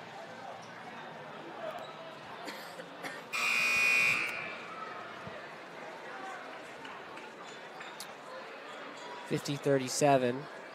Been quite the second half. 14 points for Addie Sikorsky already in the second half. Foul call on Wayland. It's number 1, Marissa Ainsworth. That's her 3rd foul. Stay with the Sailors. Sidelines. Out of bound. Boonstra finds Helmus. So let Helmus go one-on-one. She'll clear out the zone. Guarded by Ainsworth. She loses a bit of control. Nice defense by Ainsworth. She's able to contain her and rip it away. Get the jump ball, which will go back to Wayland. So nice stop there. Down by 13, applying a lot of pressure this last 3 minutes and 36 seconds. Wayland going to do everything they can to look to cut this to single digits. Yeah, they are not going away. Sailors now back in that 2-3 zone. Helmus guarding Wolf. Wolf looks to swing at Sikorsky. Sikorsky Pivots, rotates.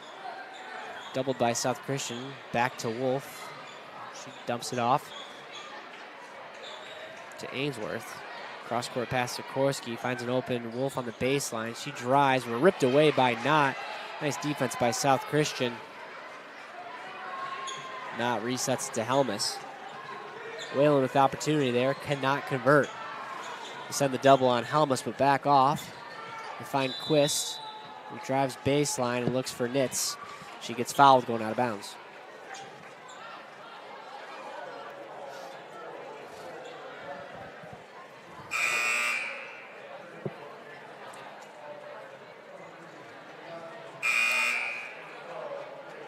Quist with the 3 in the second quarter to close out that first half of action. Back in the game on the inbound. Finds Knott. Back to Helmus, top of the key. Quist. Back to Helmus.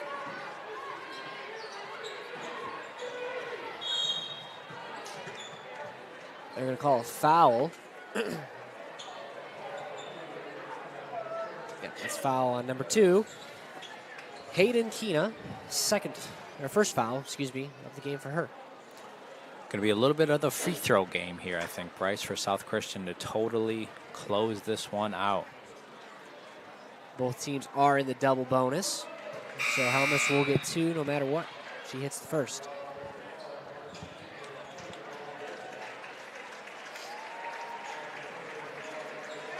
Hey, if you listen to Michigan Sports Radio or you enjoy it or this is your first time listening or maybe your second time and you got feedback, we want to hear it. We want to make your experience the best it can be. So go over to MichiganSportsRadio.com, click on the audience survey link, the pop-up that appears or the link on the top menu, and please provide some feedback. I know that team over there greatly appreciates it. It's an opportunity for them to deliver the best product possible. All righty, 52-37. We go just 2.5 minutes in this game. Wildcats trying to mount a comeback as they look to Johnson. Johnson looks for the 3, decides not to take it. Gets it out to Sikorsky, who does hit the 3. And just like that, lead cut to 12. Timeout Wayland.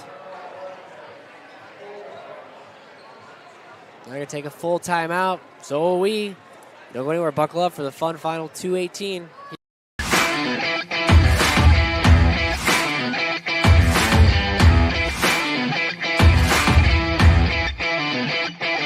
The pulse of our community flows through all of us. Your blood donation keeps it strong. Schedule your donation at versity.org or call 866-MI-BLOOD. Together, we are a beacon of hope.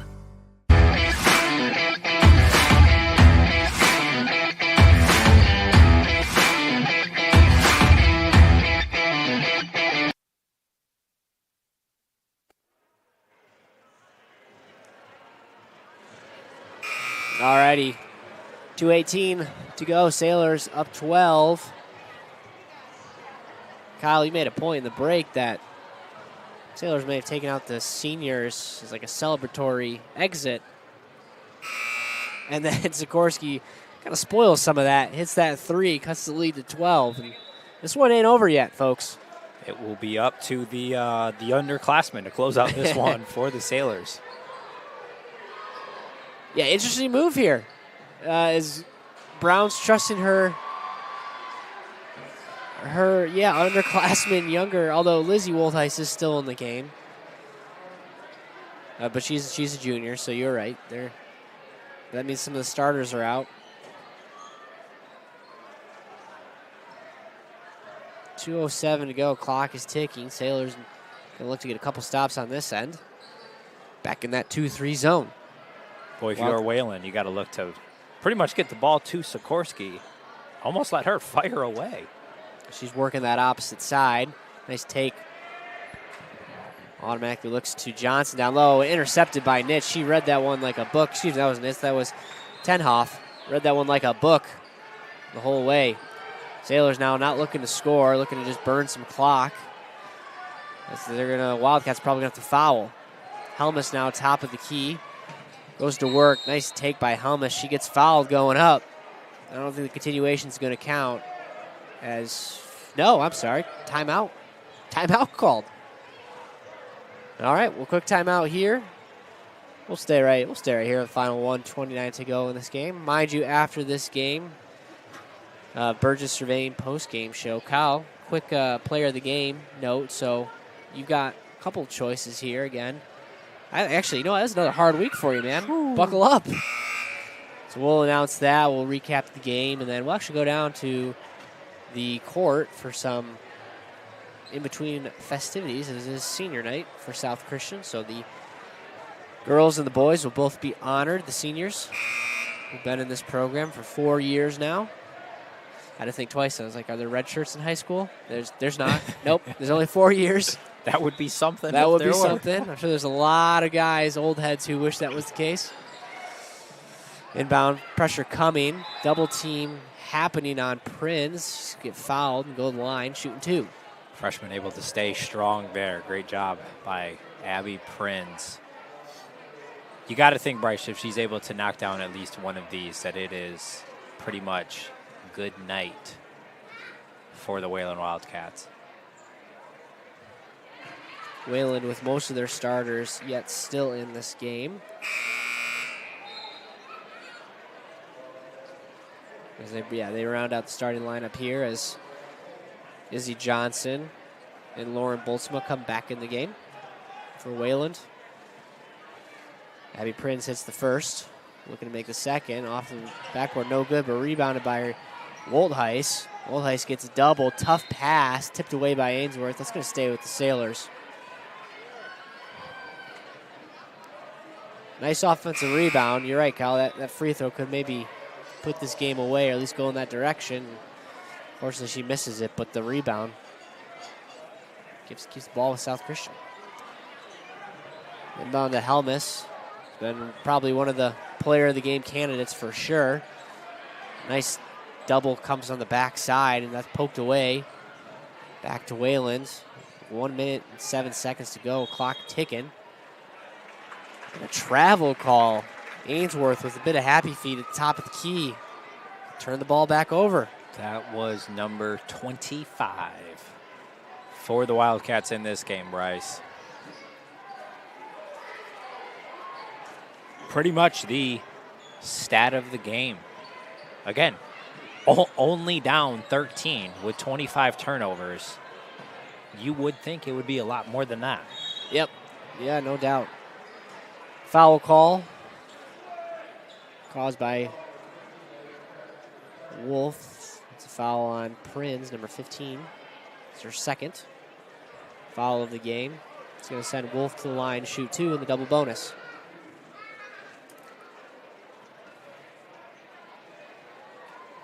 So yeah, interesting situation where Coach Brown takes out the seniors, and you see most of the seniors not really relaxing and celebrating like maybe you would after a moment like that, because this game isn't quite over yet.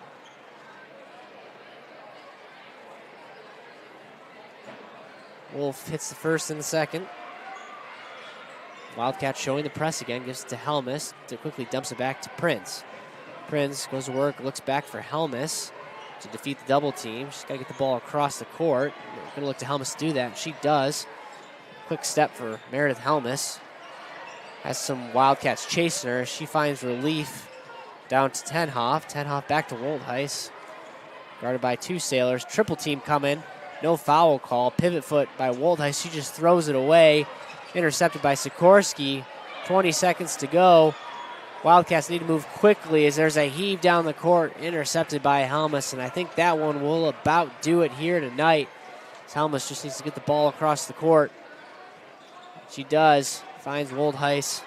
Back to Helmus. Back to Prinz, and that one should do it with 3 seconds left. Sailors clinch a share of the OK Gold Conference title with this victory. 53-42 victory over the Wildcats of Wayland. Congratulations to South Christian for this conference title share.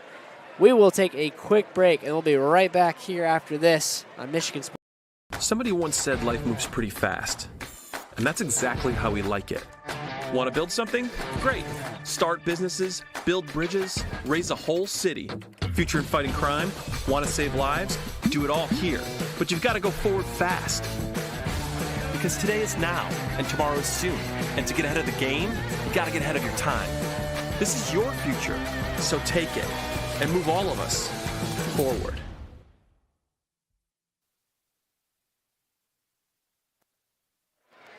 All right, congratulations to the South Christian Sailors as they, with this victory, get a share of the OK Gold Conference title. And you can see here, look at the celebratory photo with the trophy. David Kuhl out there taking the picture. This is an awesome moment, as this is always one of the goals for your program going into each year, get this conference title victory, and they needed to do that. Again, this was the second matchup between these two teams this season. The first one was a 44-42 victory, so Sailors eked out a close one over Wayland, able to get the victory there and claim the crown. Kyle, we saw, well, at one point we had 25 turnovers logged. 26 to end. 26 to end it. That was the story of the evening tonight. Well, look, Bryce, I mean, South Christian comes out with the 11-point victory, but 18 turnovers for the Sailors themselves. If you are Coach Erica Brown, you have to look to clean that up and button that up as you head into the last week of the regular season. You have to tip your hat to Addie Sikorsky for the Wayland Wildcats. She finishes with 27 points of her own. Pretty wild stat that she had just one more point than the Wayland Wildcats had turnovers for her team. I'm sure this game would have looked a heck of a lot different if those were limited. On South Christian's end, player of the game, in my opinion, goes to Meredith Helmus. I think that's a good call. Great defensive performance. I will start with that. As we mentioned so many times, her and Sophia Prince at the top of that full court and half court zone defensive pressure there that they put on, but did such a great job just managing the pace and tempo of the game on the offensive end. Such a quick burst of speed, can look to get to the basket at almost any point in time. Shot the ball well tonight as well. Great night for Meredith Helmus. Yeah, she was, her and a handful of different South Christian Sailors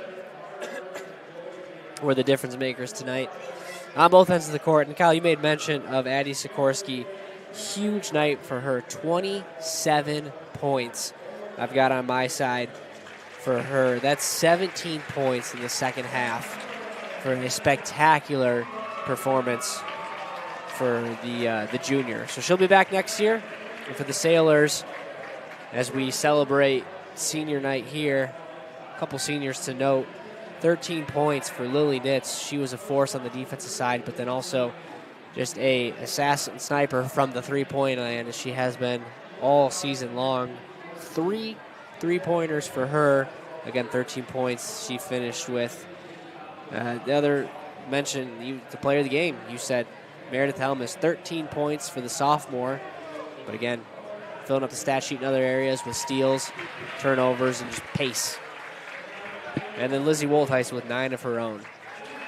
So now the Sailors get the opportunity to honor Cami Boonstra, Bree Knott, and Lily Nitz, the 3 seniors on the South Christian team.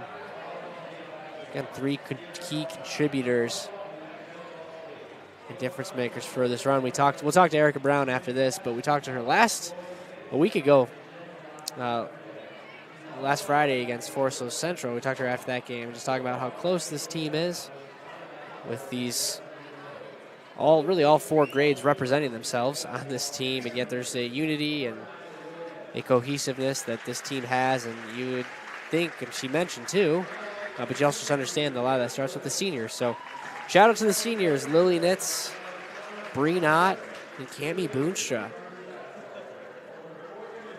It's a great point, Bryce. I did notice, I think, for the first time tonight, you just see the ladies.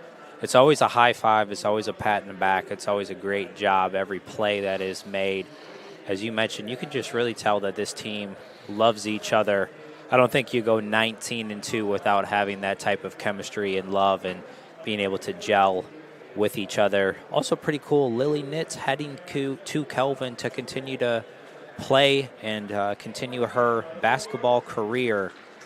The senior had another great game tonight. But as you mentioned, Bryce, what a special group these 4 girls for South Christian.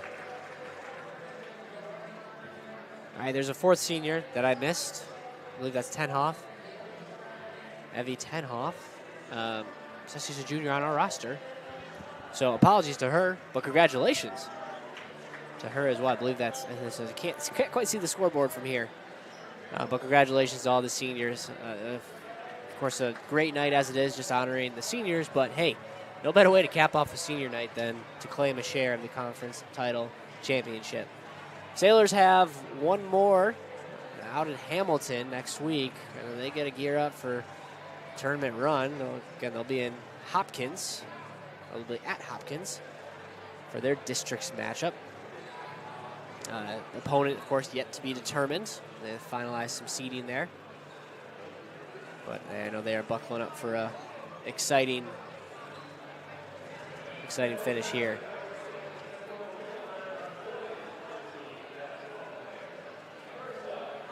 Yeah, no, I said Evie Tenhoff. I'm sorry, gang. Kaylee Quist. Kaylee Quist, you are the senior. I have that wrong in my notes, but the roster is correct. So shout out Kaylee Quist, as she had some meaningful minutes tonight. She had finished with 3 points, a couple steals, a couple tips. So shout out to the senior, number 23, Kaylee Quist. And as the boys are honored here tonight, their senior night, Kayla Ploon, usual starter for South Christian, first amongst the Sailors seniors to be honored.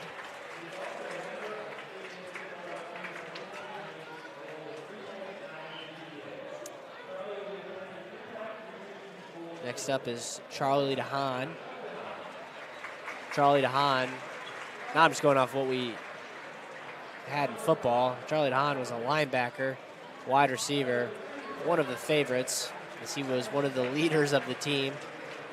Maybe not as many minutes in basketball, but an awesome football player, and I'm sure he's a pivotal piece of this South Christian unit. Ty Brinks is another one. Got another football player. I think he's going to Grand Valley next year to play football. He's really made his splash on the roster this year.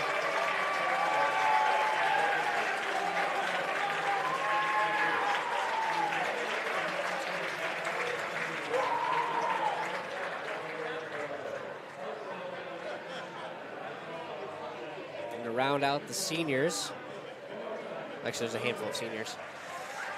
Carson Viss. People have heard his name once or twice. A couple times, maybe. Recent Mr. Basketball snub.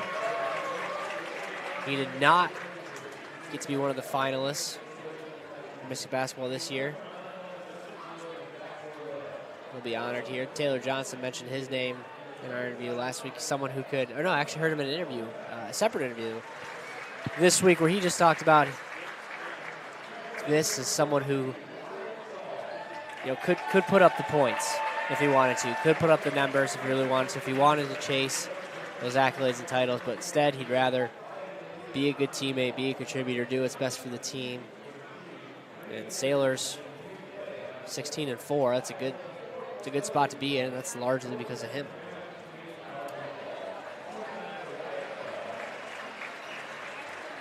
Wyatt Saul also honored here as well, after Nolan Fackler.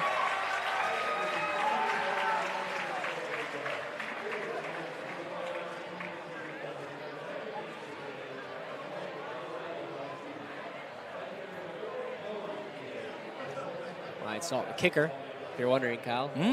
Soccer player. Big kicker. Big kicker. He was almost guaranteed PATs. I think he might have missed one. Someone can double check my stats. This is a special one. This is Ike Skroenboer, of course, his dad, an assistant coach. Fun relationship there. And Todd Skroenboer, former legend. I guess he would be a former legend. He would just be a legend. He would be a legend. And a current legend. Also the head of production here, so he helps us each week, each game, make sure we're all dialed in on the ones and twos, and technology productions there. And of course, finally, Davis Kemper, the other big, who's really come on strong over his career. Has been, I think, a baseball player first and foremost the entire way, but that jump shot started to come into form, and all of a sudden, hey, basketball's looking like something that'd be on the table. And it doesn't hurt to be 6'8" and silky smooth behind the arc. So that's your senior night celebration for the Sailors. Ladies up first, guys up now as they get to take some photos here, and they'll gear up and warm up to do something the ladies just did, which is claim a share of the title of the OK Gold Conference. And they can do that tonight. You can say the OK Gold runs through South Christian in every aspect. So can't jinx it. Don't want to say too much, but excited to watch that game. We'll take a quick 2-minute break here, but we'll be back after this here on Michigan Sports. River Ridge Dentistry, Dr. Jeff Helmus and Dr. Alexandra Marin take the time to build relationships with patients and their families. From professional teeth whitening to restored dental implants, the River Ridge team works tirelessly every day to earn your trust with unparalleled customer service that always puts you, the patient, first. Contact them at riverridgedentistry.net. Since 2009, Burgess Surveying has been helping Michigan grow by providing accurate land surveys. Regardless of your project size, you can be confident that we'll complete your land survey with precision. Attention to detail, responsiveness, and communication are foundational to our process because these are the qualities that our clients appreciate most. That's Burgess Surveying.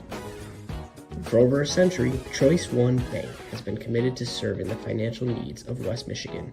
Choice One is a team of bankers, investors, lenders, and consultants who work tirelessly to support their neighbors. Whether you're an individual, a family, a farmer, or a local business, Choice One helps you reach your goals. That's Choice One Bank. Let Kent Butcher's Supply help you with all your food handling needs. Kent Butcher Supply Co. has been serving the meat industry for over 60 years. From spices to knives to large equipment, we've got what you need. Shop Kent Butchers today, your local resource for all your butcher supplies. Since 1984, Burgess Concrete Construction has been excelling at commercial and industrial concrete projects. They offer services in concrete construction, polished concrete, concrete pumping, helical piers, and much more. They are building West Michigan, constructing careers, and developing a future for the next generation. Hulst Heating and Cooling specializes in commercial and residential home heating and cooling. Family-owned and conducting themselves with the highest integrity. That's Hulst Heating and Cooling. For over 40 years, Stirk Cleaning's goal has been to exceed customer expectations. From residential to commercial and air duct cleaning, Stirk has you covered. When you choose Stirk Cleaning Center, you can rest assured that you are a top priority. Their services are designed to provide you with better living and working spaces. Mention this ad and receive a 15% discount on carpet cleaning services over $150 through February.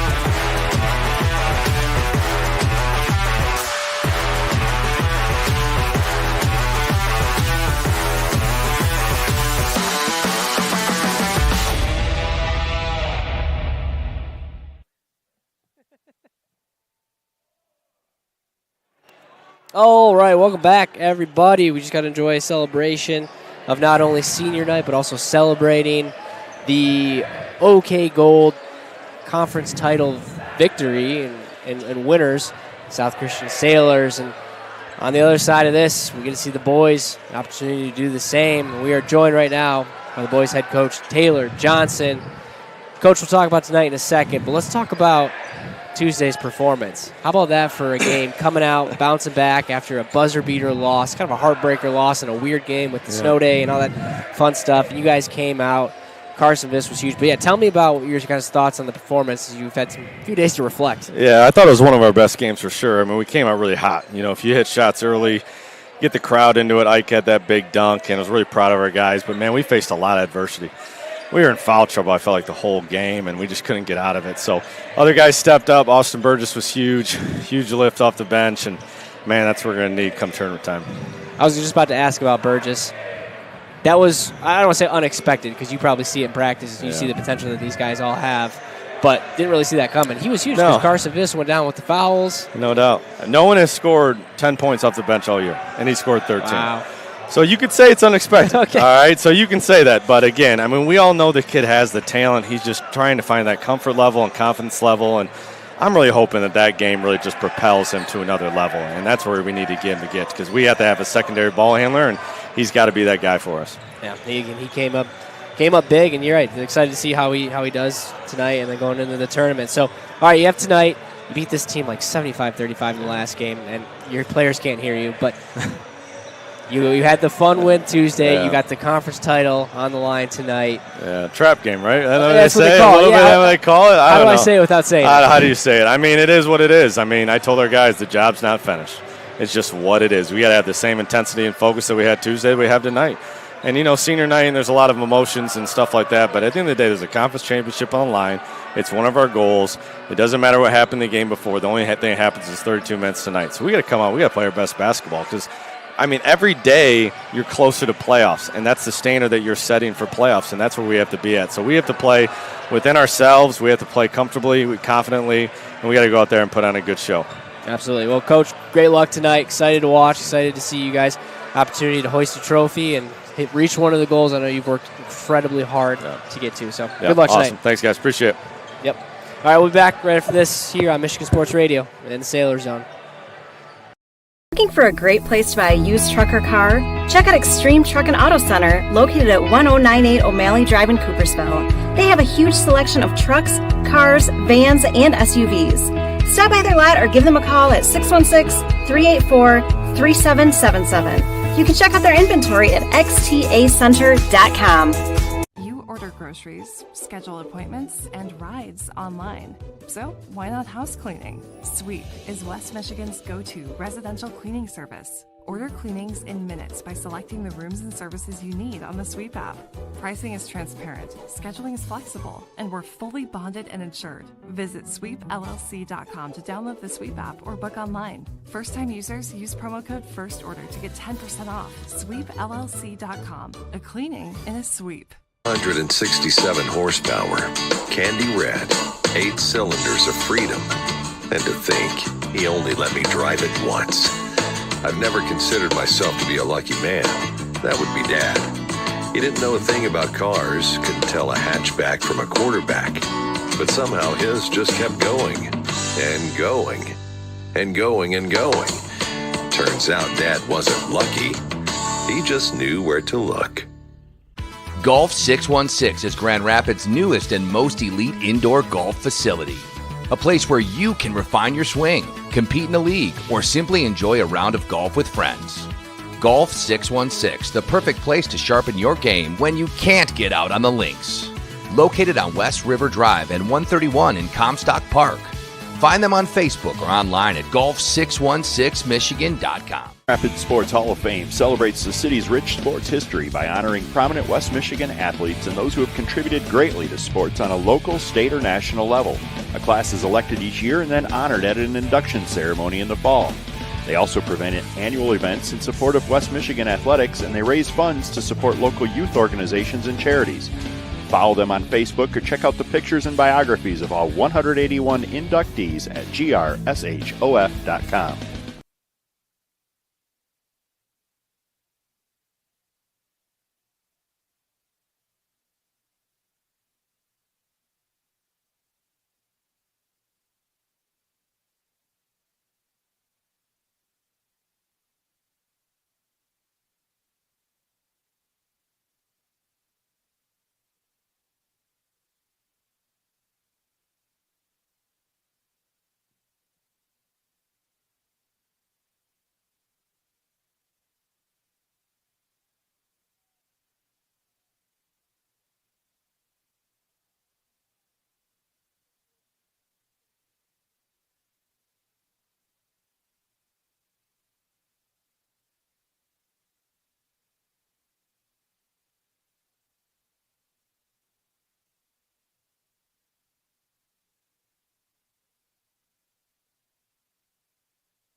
Weights have been lifted.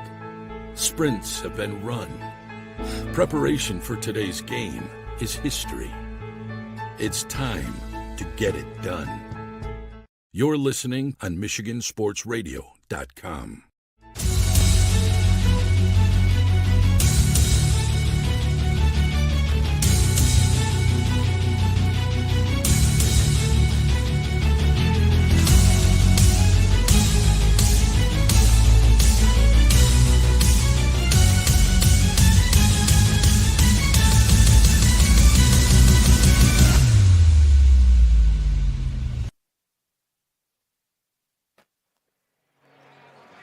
Good evening, everybody. Welcome into the second matchup of the doubleheader tonight here from South Christian High School as the Wayland Wildcats come to town to face the South Christian Sailors. Hope those of you just joining us missed a really good first game of action between the ladies. Number 2 South Christian Sailors claimed victory in that matchup and also claimed the conference title. So they get to share the title tonight, and then we get to see the boys. An opportunity to do the same thing as well. With the win tonight, they will claim a share of the conference title championship with Northview, who they knocked off on Tuesday, and a win tonight will do just that. So it's going to be a fun one here as the Wayland Wildcats come to town. The Wildcats are 10-11 in tonight's action. Currently number 4 in the OK Gold. Sailors 16-4 this season as well, with losses really only coming to Northview, and they lost to Byron Center, Unity Christian, and Grand Rapids Christian. Those 3 losses in the first 4 games. So started the season off 1-3. Again, but the losses, not bad ones. As Grand Rapids Christian was week 1, and then lost to Byron Center, one of the area's top teams. And then, of course, Unity Christian as well. They lost that one by 6 points, very close throughout that game, and came down to last couple minutes. And so it's been a really good season for South Christian. Daniel Taylor Johnson's pumped about that. And we also get to enjoy a little bit of senior night as well. We got to enjoy that between the 2 games. So seniors honored and celebrated in their career here.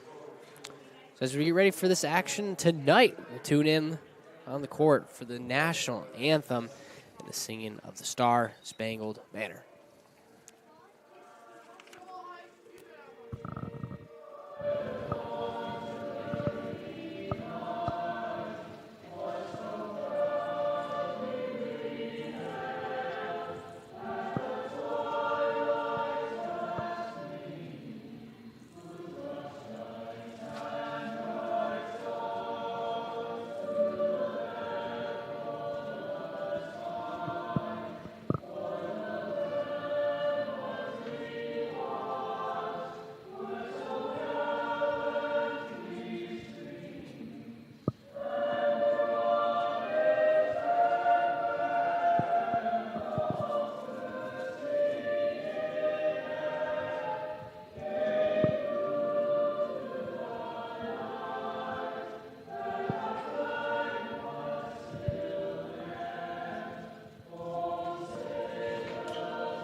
Thrilled to have each and every one of you join us tonight. My name is Bryce Sack. I'm joined by Kyle Kowalski, who will be with us on the call this evening.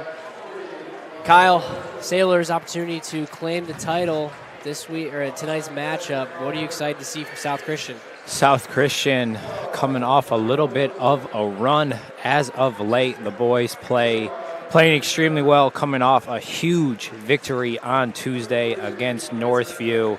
They were really clicking on all cylinders, led by really the big 3, Carson Viss, Davis Kemper, and Ice Grotenboer, all played extremely well for the Sailors, with Viss leading the charge at the point guard position.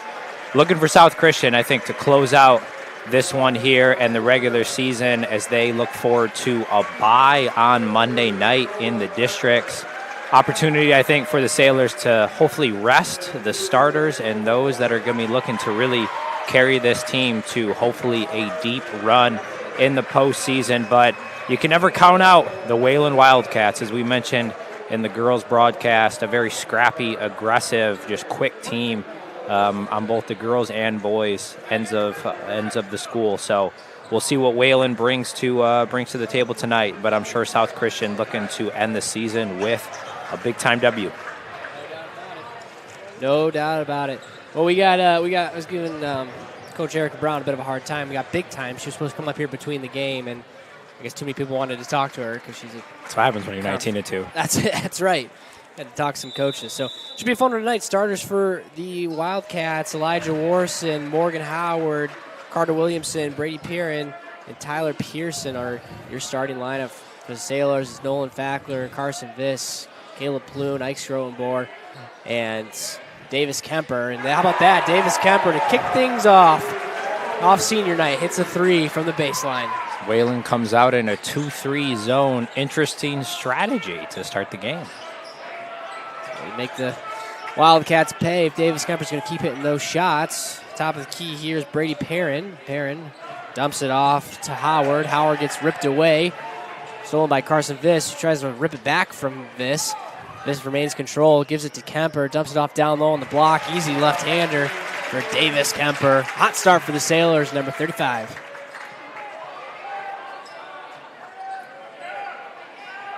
Wildcats now looking for an answer. Early turnovers. Howard with the dribble to the free throw line. Dumps it back to Perrin. Perrin works his way on Ploon. Step back 15-footer is good. Nice look. Brady Perrin.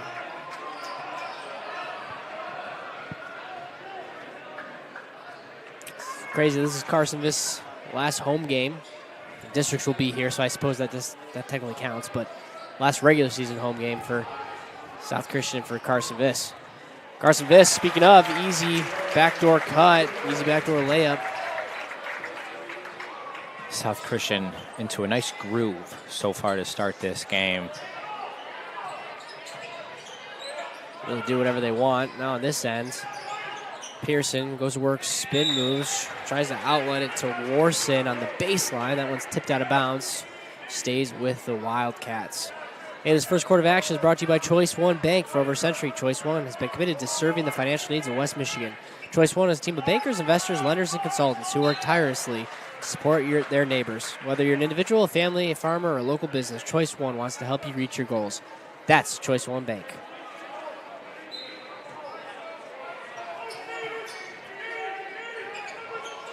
Warson on the inbound. Gets it back. Dribble handoff. Down to Howard. Howard tries to reverse it. It's blocked. Bounded by Kemper, who's very comfortable dribbling the ball up the court. Finds Carson Viss streaking on the baseline. Cross-court pass to Ploon. Ploon, a couple dribbles to his right. Double, and the sort comes. Dumps off to Fackler, resets to Viss. Viss could have taken that, decides not to. Patiently waits for the offense to develop. Down to Ploon, baseline 3. That one's long, but he gets fouled. Fouled from behind the arc. That's going to send Caleb Ploon to the line, shooting 3. Not what you are looking to do for Wayland there, shooting a three-pointer from the left corner there. South Christian able to get the ball to Davis Kemper there on the elbow in the zone. Quite the luxury to have a 6'8" guy that can be in the middle there, keep the ball high and look in all directions, and is obviously a threat to score himself. So I'm sure the Sailors will look to continue to get the ball to him in the middle of that zone to make plays and create wide open shots. Wayland trying to bounce back. Loss tonight will make it 3 straight losses.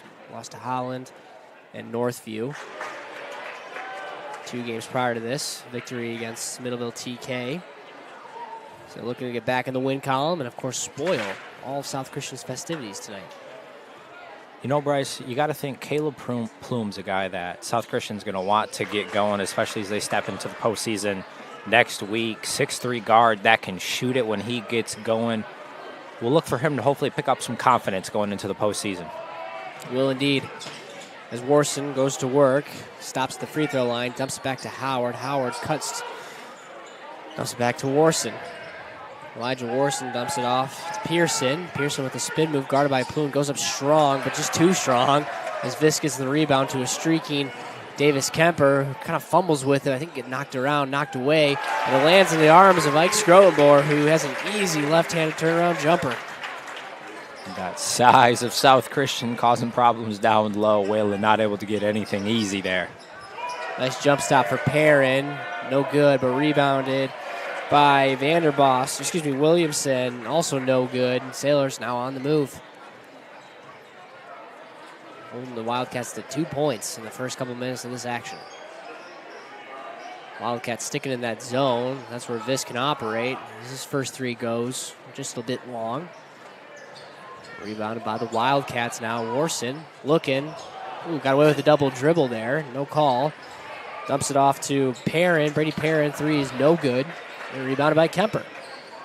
Carson Viss on the move up to Fackler. Fackler with a couple dribbles to the wing, down to a cutting Kemper. Kemper who looks for a cutting Plune, intercepted, but tipped away by Viss, who makes up for it on the defensive end, who dumps it off to Kemper down low.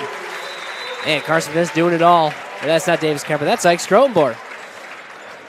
It's a nice recovery by Carson Viss and the South Christian defense. Extend the lead to 11. We'll take a quick 30-second break here on Michigan Sports Radio.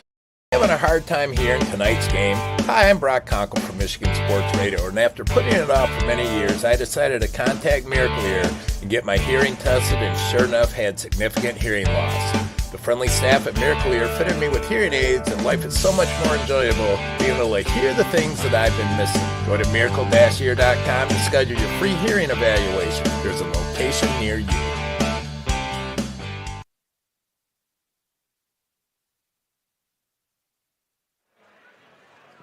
Hot start for South Christian. 13-2 to kick off the action. Really able to do whatever they want on the offensive side, and then, of course, defense has been absolutely stout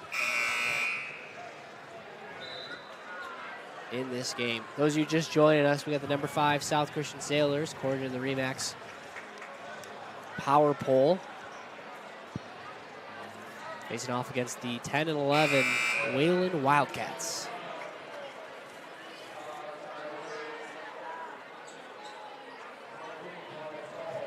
In for the game for Wayland is number 10, Easton Williams, as well as 24, Deacon Sibatim.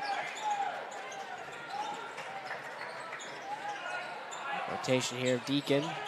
Back to Warson. Warson, cross-court pass, baseline three is no good by Breslin Vandenbos. Out of bounds, going to stay with the Sailors. In for the South Christian, Wyatt Saul, Ty Brinks. Also in the game is Charlie DeHaan as well. So seniors all getting some meaningful minutes off the bench.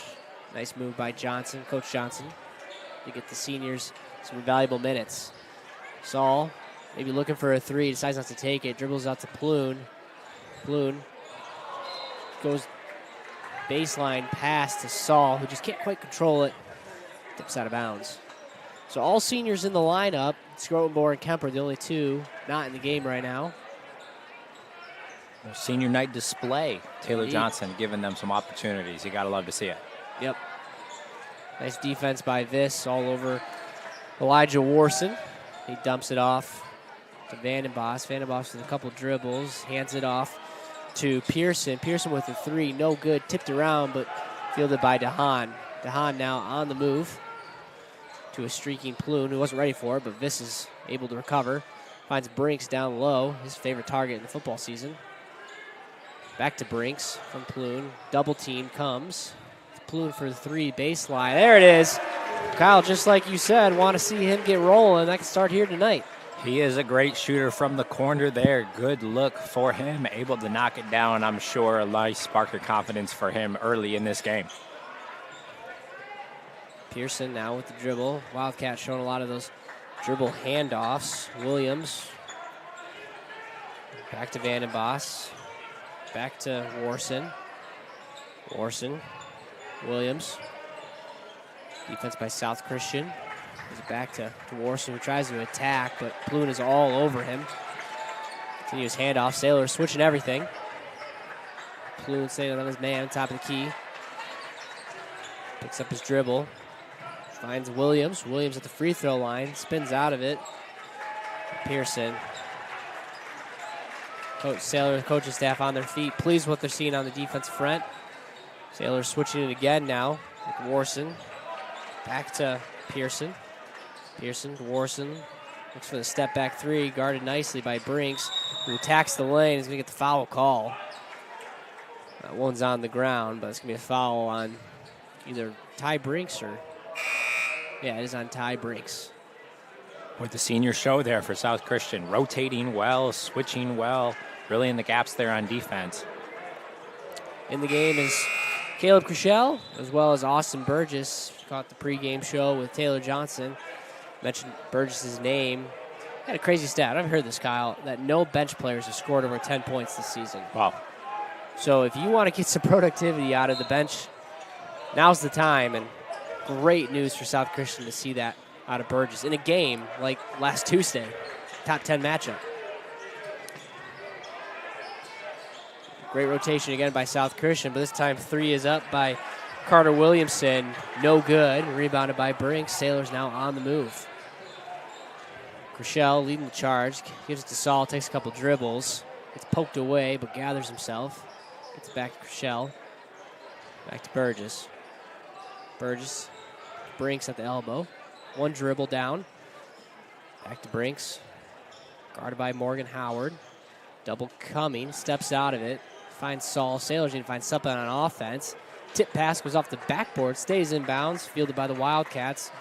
Wayland's on the move. Morgan Howard leads the charge. Finds Williams. Williams a couple steps backwards, and I think he got the chair pulled out from under him. He's going to get called for the travel.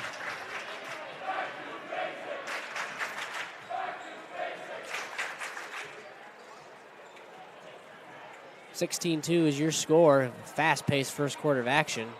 Already under a minute to play. Brinks down low at the block to Saul. Saul for three. That one's long. They graze the backboard. Wayland in a bit of a scoring drought of their own. 23 seconds to go. Ball off to Williamson. Williamson hands it off to Vandenbos. Vandenbos now, a couple dribbles, guarded heavily by Saul. Deep three-pointer for Carter Williamson. Rims out, rebounded by Brinks. Crushell now on the move. Couple stutter dribbles. One's going to go off his toe, and it does.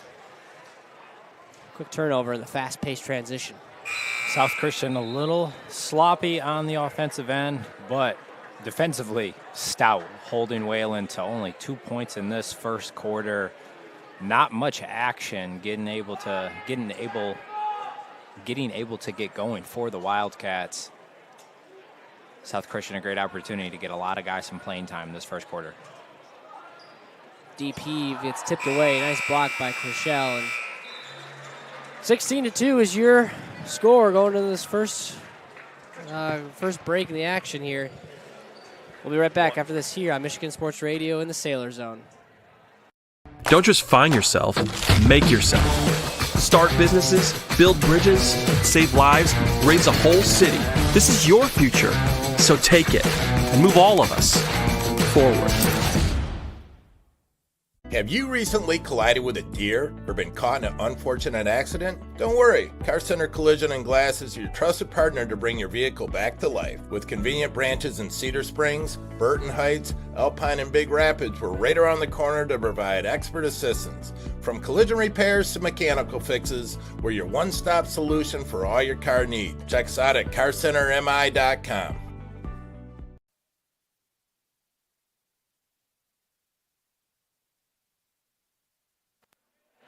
All right, welcome back to the second quarter of action here at South Christian High School as the Sailors are up 16-2 in tonight's season finale for both these teams. Hey, tonight's game is brought to you by River Ridge Dentistry. Dr. Jeff Helmus and Dr. Alexandra Marion take the time to build relationships with the patients and their families. From professional health, Professional teeth whitening to restorative dental implants. The River Ridge team works tirelessly every day to earn your trust with unparalleled customer service that always puts you, the patient, first. Contact them at River Ridge Dentistry today.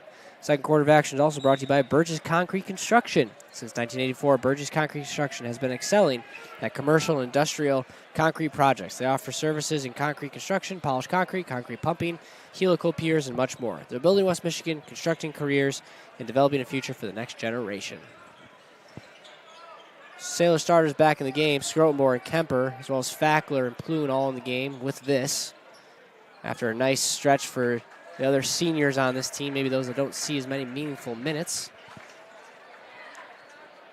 An opportunity to get back to their normal routine and lineup. Fackler works his way. Nice setup there. Pass from Fackler to Kempler down to Scrotenmore for the slam. Big to big. High-low action there. Can't beat that if you are South Christian. Howard now on the move. Nice take by Brady Pierin, but even better block by Caleb Plume and company. Had a lane, he shut it down. Howard on the inbound to Perrin. Perrin fights through a double. Three-pointer no good by Pearson. Rebounded by Kemper as Sailors are moving quickly. Goes Fackler down the lane. It's fouled going up. Boy, Wayland has taken a number of deep threes so far to start this game. Typically leads to a long rebound just like that. This strong push right up ahead there to Nolan Fackler to the line for two. South Christian looking to get to 20 points and make this lead 18 already. Fackler's not going to be able to do it there. This is the first. I mean, I just even think, too, is Wayland even able to get any good shots here? Feels like they haven't really got many looks. Defense has been suffocating as well. Second rare miss for Fackler. Free throw. Gets the ball back from a cutting Fackler gets the ball back, but loses control. Now Wayland's on the move. Tough take by Kyler Van Ree, but met at the goalpost by Caleb Plume with the clean block. How about that, Kyle? Beautiful block there by Caleb Plume. Wildcats not able to get anything going or anything easy at the rim no matter what. Had an opportunity there, a 2-on-1 fast break, and not able to capitalize. Now Wildcats back in that zone as they get to Fackler, and that's just how you draw it up. As they found Kemper wide open in the corner. Unable to finish it, but a good look nonetheless. Kemper is one of those guys. You think every shot that he puts up is going in. That one looked good. It did, especially from that baseline. Now Wayland looks to end this drought. Stuck at 2 points for a while. Look to the motion at the top of the key. Nice crossover by Williamson. Can't finish the layup as Kemper now on the move, and Sailors moving quickly behind the back. Shaky dake. Oh, can't finish it by Fackler, but Kemper's just having fun out there. He tried to go Nikola Jokic over the head pass there. Unfortunately, at the side of the backboard. A little fun for Kemper in the second quarter. Coach Johnson's just smiling. I can get away with that tonight. Habits, though, probably don't want to develop. So, all fun, I suppose. You're up 18-2. Now Wildcats trying to get something out of nothing here. Nice take by Howard. He jump stops. J.J. Moderman in the game now for the Sailors. He comes up with the steal. Gives it to Chrishell. To Plume. Plume with one dribble to the left. It's down to Moderman at that left elbow. Back to Plume. Plume resets. Wayland still in that zone. I'm sure it's a way to combat the height. As Ike Scrotenbor's trying to get in position down low. Corner three, no good by Plume. Tipped around in the hands of Chrishell. Chrishell tries to find Scrotenbor down low. Can't. Now Wildcats are moving. Deep three by Williamson off the side of the iron. No good. Tipped around. Rebounded by Viss. Plume comes up with it. Sailors now on the move again. Chriselle, baseline three is good. Caleb Chriselle. No shortage of three-point attempts so far in this game. Wayland again continues to take deep ones. Long rebound again leads to an easy one for South Christian. Oh, Howard, nice crossover, underhand scoop. Can't get it to go, and as he gets the rebound, he comes from out of bounds. So that's going to be another turnover. Offensive woes continue as we're going to get a timeout on the floor. We'll take a quick break. We'll be back right after this. Ever thought about a career in metal manufacturing? Today, careers in robotics, product development, engineering, and IT are just some of the few of the outstanding careers available. There are hundreds of businesses in West Michigan looking for people just like you and are willing to provide the training you need. Go to youarehired.pma.org or click on the PMA logo on the Michigan Sports Radio homepage. There's an opportunity for a lifelong career, and it's in your hands.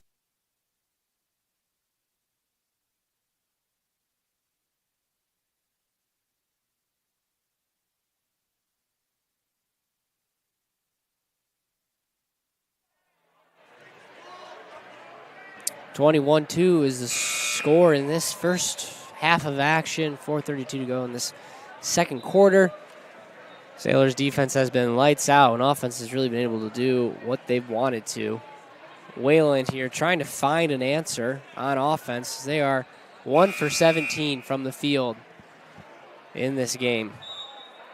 Not what you want to see if you're Coach Chris Jasinski and the Wayland Wildcats staff. That is certainly not the start shooting the basketball that any team would want. South Christian able to get pretty much whatever they want on their other end of the floor themselves. And speaking of that, nice find from Ploon to Scrotenbohr. Easy two for Ike Scrotenbohr. 8 points for him. Nice take for Williamson. Or check that. Yeah, Williams. He drives baseline, sticks with the Wildcats. Now Perrin with the drive. Called on the ground. I think that's going to go on Chriselle. She was driving.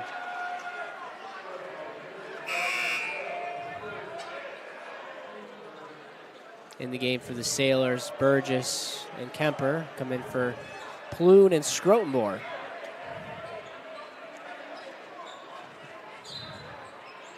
Moderman gets some action. We didn't really see him much last game.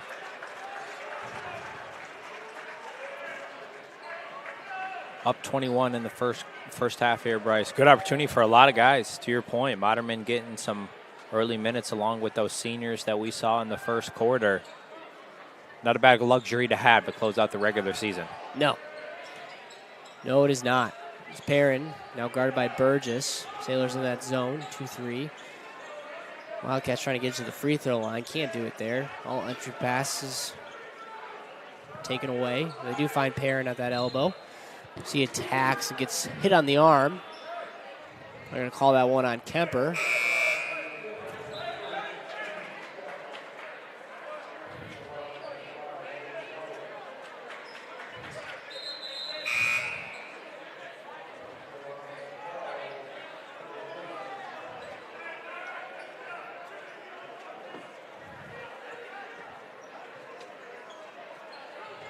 Howard on the inbound.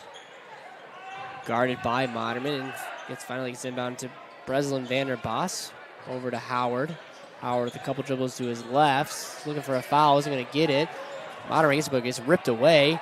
Quick turnaround shot for Vandenboss. No good. Rebounded by Kemper. And Wayland scoring woes continue as Burgess dribbles into a double team. Gets ripped away from a streaking Carter Williamson. That layup there might have been the easiest attempt that Wayland's seen all night, unfortunately, after the whistle. No doubt. Howard on the inbounds.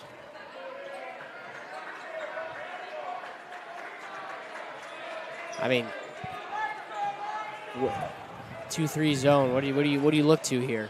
Get someone at the free throw line, right? As you said, Bryce, got to get the ball in the middle there. Unfortunately, South Christian just length by pretty much everyone on the floor. And three-pointer no good by Vandenbos. This now goes to work. He dribbles down the middle with his right hand. Pump fakes, gets everyone up in the air, tips around his own rebound. Nothing going. Goes up again, gets blocked. Can't convert and finish.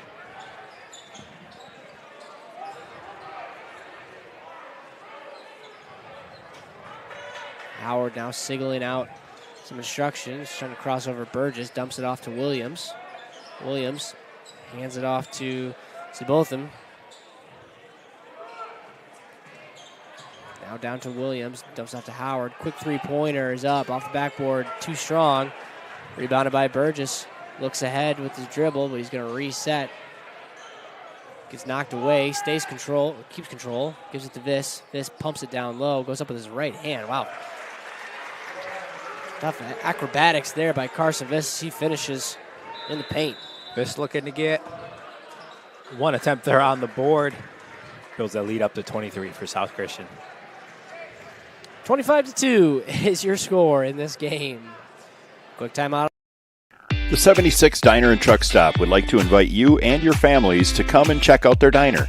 With locations in both Byron Center and Coopersville, they're a great place to stop before or after the game. They have a wide variety of menu choices to feed all the kids. They serve breakfast hot all day, and they're able to accommodate all of your large group needs. Their full menu is available for takeout orders, and they have online ordering at 76truckstopdiner.com.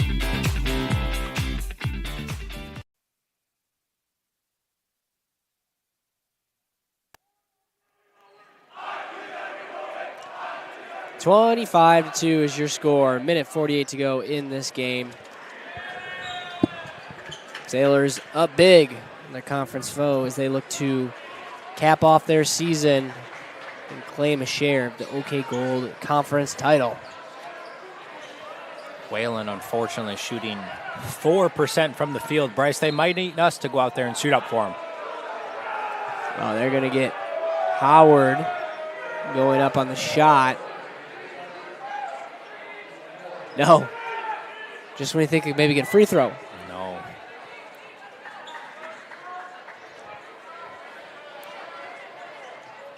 Inbound down to Perrin. Perrin guarded by Cushell. Nice take as he gets two Sailors in the air on that block, and he's going to go to the line.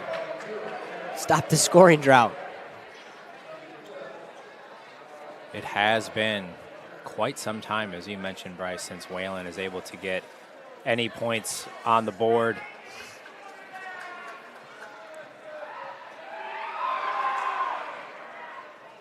Hey, there we go. All right. That was one I wasn't going to say anything, Bryce. At this point, we could not risk an announcer's jinx. We're going to stop talking again here. That's right. Not a word.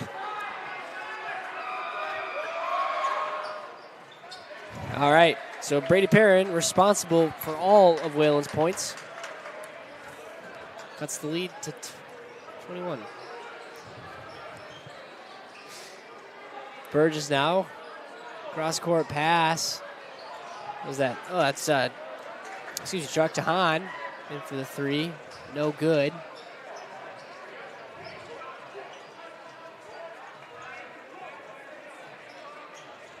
Howard now going to work. Sailors not, now they're in man. It's in a lot of zone. Now they're in man. Is drives out to Perrin. Three-pointer no good. Rebounded by Kemper. Wayland just can't seem to buy a bucket from behind the arc. Nice defense by Howard. Tries to tip it away, but Burgess gains control. Coach Jasinski pleading that one went out of bounds. Skrshell drives and gets fouled from behind. Boy, if you're Wayland, I think you are looking for these 37.8 seconds to go by in the blink of an eye, get into halftime, and just try to figure out some way to be able to get something going. As you mentioned, Bryce, Perrin, the only one able to get a couple of points on the board so far for the Wildcats. Wayland in that zone. Nice play call as Wyatt Saul kind of boxes out Perrin, leaving a wide open Ty Brinks underneath the hoop for an easy two. Now Williams, the ball top, guarded by Saul on that left wing. Pivots around a couple times, gives it out to Warson. Warson to Perrin. Perrin drives the left hand, step back, 15-footer short. Nothing but net. Deep pass to Howard, who buries that three. There we go. Some success behind the arc is Morgan Howard. Caught it confidently and knocked it down. That's what you got to have if you're Wayland right now. And Burgess moved down the court quickly, trying to get that last-second shot up, and gets called for a foul.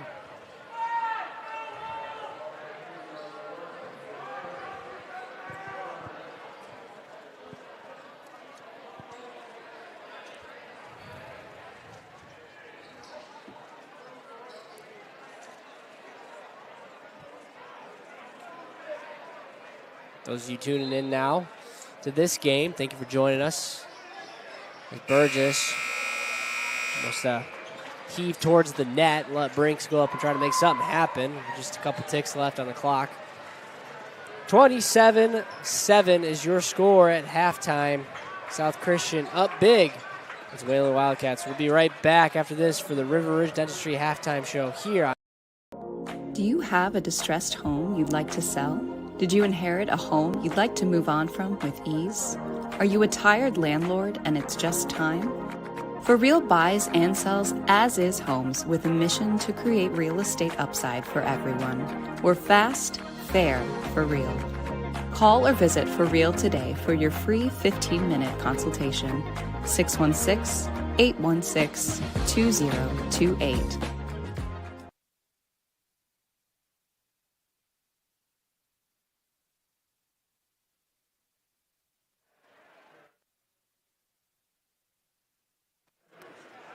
All right, folks, welcome back to the River Ridge Dentistry halftime show. Dr. Jeff Helmus and Dr. Alexandra Maring take the time to build relationships with patients and their families. From professional teeth whitening to restorative dental implants, the River Ridge team works tirelessly every day to earn your trust with unparalleled customer service that always puts you, the patient, first. Contact them today at riverridgedentistry.com.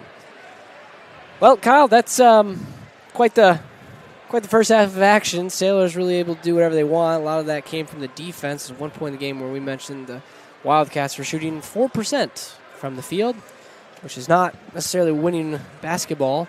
The only points in that first half for the Wildcats were 4 by Brady Perrin, and then one 3-pointer by Morgan Howard. Puts the Wildcats at 7 points. Alex Grotenboer had 8 for the Sailors, 5 for Davis Kemper, 4 for Carson Viss, and 5 for Caleb Plume. So pretty well-rounded night all around for those guys, where we've seen a lot of seniors get some action. We sure have, Bryce. That has been the story of the game. Seniors able to get some minutes here on senior night at South Christian. They're the both teams' final regular season game of the season. The story, as you mentioned, Wayland shooting 9%, unfortunately, from the field. 6 turnovers, just not able to get anything, both outside or inside.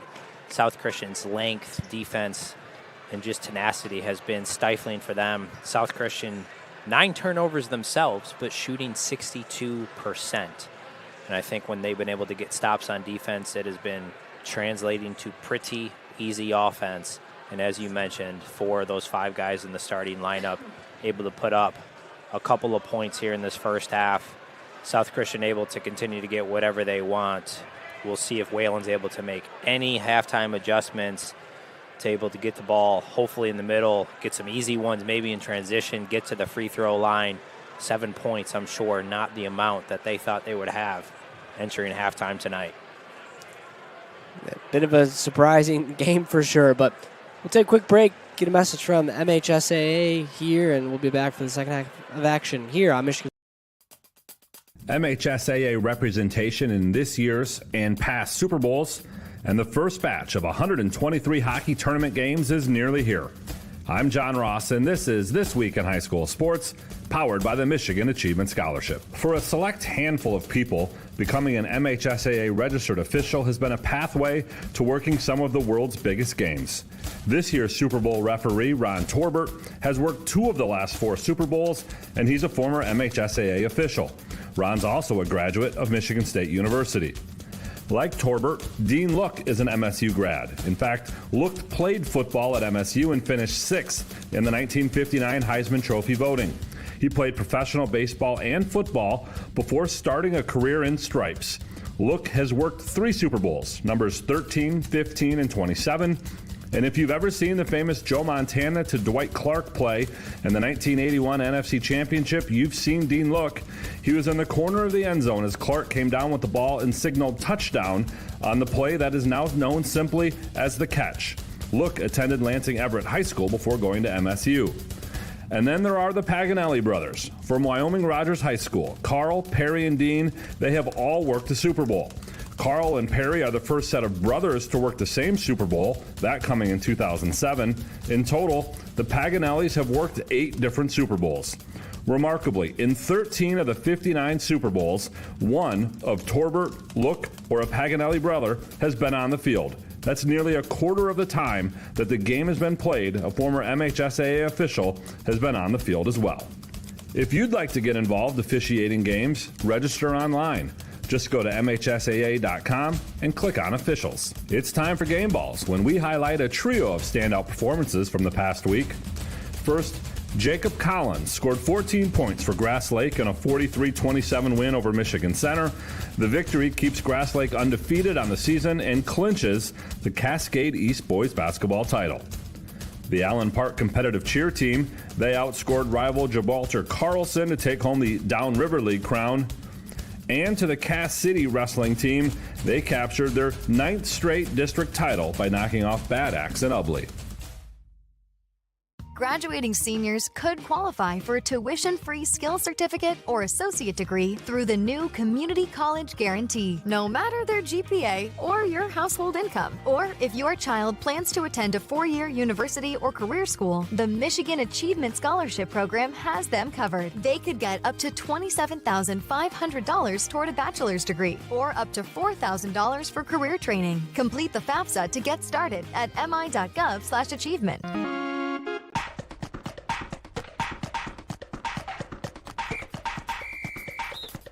Our weekly Be the Referee feature takes a look at the fine art of officiating with registered official Paige Winnie. During a high school ice hockey game, a player is assessed a minor penalty for tripping.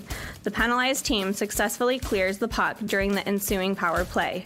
A teammate of the penalized player accidentally shoots the puck directly out of play from their defensive zone. Is this a delay of game penalty?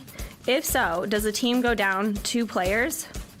A delay of game penalty for shooting the puck directly out of play in the defensive zone will only be assessed if the action is deliberate. If it is deemed accidental, no additional penalty is called. In this situation, the referee determines that the puck was shot out of play accidentally. The team does not receive a delay of game penalty and remains at 4 skaters. Thanks, Paige. Now more than ever, we need officials. If you're interested, please go to the MHSAA website now to register. The MHSAA's ice hockey tournament gets started next week with 30 regional first-round games and then 48 regional semifinals. Once those 2 rounds are complete, we'll already be down to the final 24 matchups, 8 in each of our 3 divisions. Each regional is seeded based on MPR. That means in Division 1, Detroit Catholic Central is the overall top-ranked team. Flint Powers is tops in Division 2. And Orchard Lake St. Mary's is the highest ranked in Division 3. After next week's games, the regional finals will be played on February 26th, and then the quarterfinals on March 1st. Semifinals and finals are March 6th, 7th, and 8th at USA Hockey Arena in Plymouth, and all 9 games from there will be available to watch on the NFHS network. Stay up to date on all results, schedules, and more by visiting the hockey page at MHSAA.com. You've been listening to This Week in High School Sports, powered by the Michigan Achievement Scholarship, a production of the MHSAA Network. Thanks for joining us. I'm John Ross. We'll be back next week. The Golf Emporium, located between Rockford and Greenville on 14 Mile Road, is West Michigan's premier golf center. They carry all brands, including Callaway, Ping, TaylorMade, and Titleist in their over 10,000 square foot of retail space. They also have a 16-acre practice facility with heated booths that allow you to work on your game year-round. Plus, you can try anything out before you buy it. Stop on out at the Golf Emporium and check out their huge selection.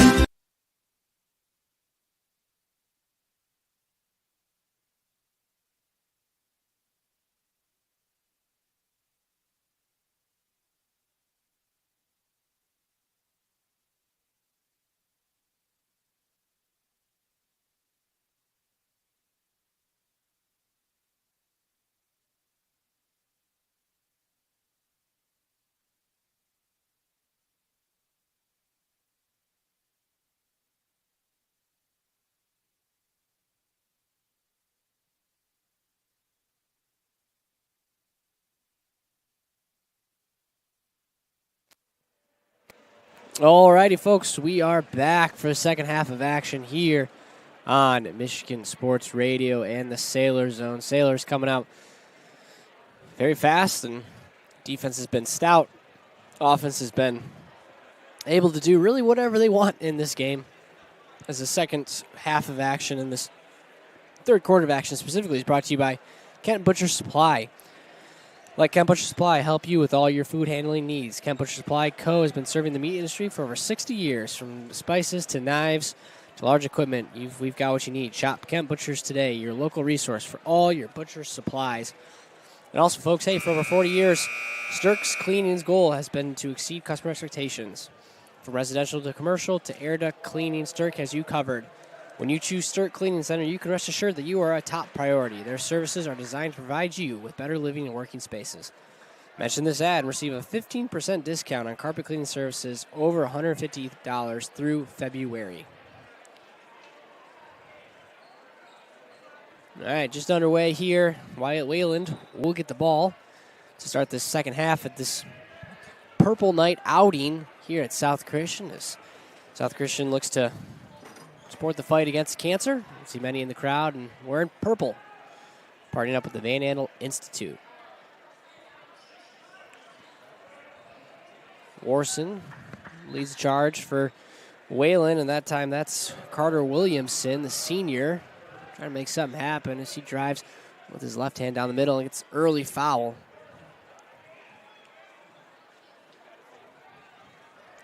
Coach Chris Jasinski was trying to corral the troops there, come up with a game plan, look to get some offensive movement and sets going, try to get some points on the board for Wayland. You can see him looking, I think, to attack that middle as much as they possibly can in this South Christian stifling man-to-man defense. Howard, who had a three-pointer in the first half, touches it, gives it to Pierin. Pierin out to Williamson.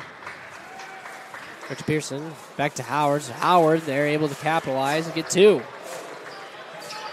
Howard able to come off a screen, curl, easy basket.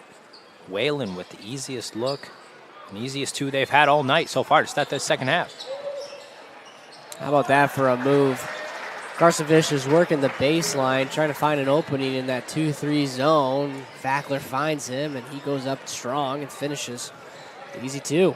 As you mentioned, Bryce, Wayland continuing in their zone, able to get a three on the other end. Pearson. Wildcats out on fire to start third quarter. Tyler Pearson missed a couple in the first half. Able to knock that one down. Gives the Wildcats a little bit of life here. Skroenborg now on that left wing. That's Plume, top of the key. Plume to Skroenborg. One dribble spin move. Fackler, Plume. Back to Viss. Viss. Pump fake, dribble, three-pointer, nothing but nylon. Carson Viss. Very, very smooth pump fake. One dribble to the right. Carson Viss, beautiful lefty stroke.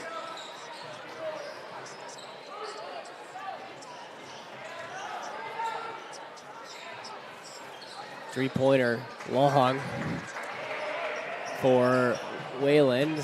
Kemper now on the move. Thought he got away with a couple steps there. No call, but into the hands of Warson. Now Warson on the move to Williams. Or to Pearson, excuse me. Pearson had a three earlier in this half. Dumps it out to Perrin. Perrin now dribbles down to the baseline. Gives it to Williamson. Williamson, cross-court pass to Howard. Crossover on Ploon. Dribbles to the free throw line. Back to Perrin. Perrin a couple of dribbles, couple steps. Warson now. Warson over to Pearson. Then back to Perrin. Knocked out of bounds. Going to stay with the Wildcats. Got to give the Wildcats credit, though. Their offense is moving with a little bit better pace, setting some screens, getting some good looks. Unfortunately, still down 20, but you have to be encouraged with what they put together so far this third quarter. Howard, jab step to Pearson. Pearson, a couple dribbles, swatted by this, but that's after a foul's called. That one's going to go on Fackler. That's his second. Carson Viss looking to send that one to the parking lot there. Instead, Tyler Pearson Jr. at the line. First free throw bounces in.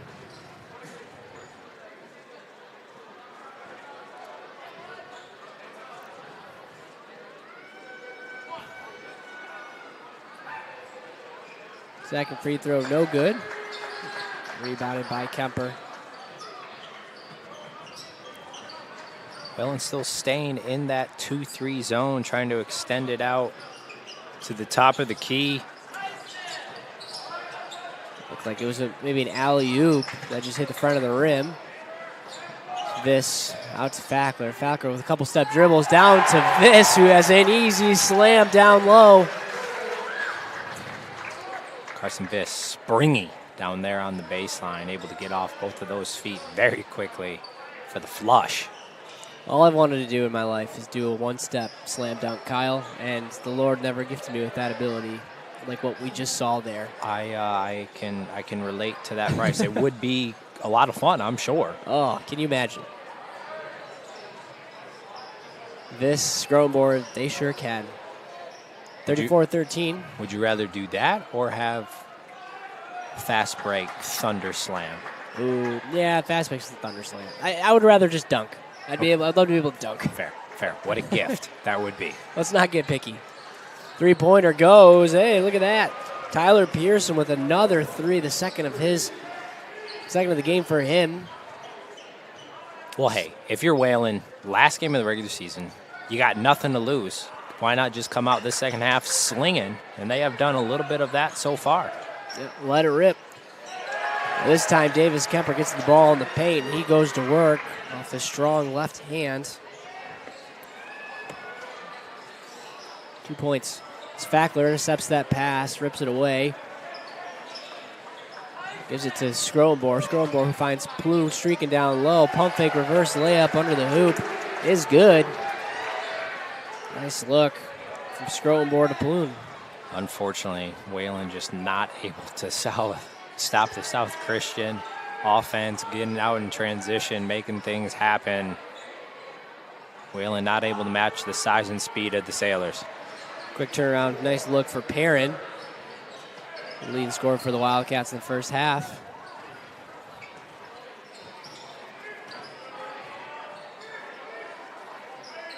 This guarded by Howard, give and go. He looks down low for Kemper. Deflected nicely by Warson. Now this time is Pearson for three. Front of the iron, no good. Rebounded by Perrin. He gets a hard foul. Going back up with it. They're going to call that one on Viss. Wayland able to get a stop, get down on the other end. Perrin continues to be the driver for the Wildcats so far to the line, trying to get this back under 20 points.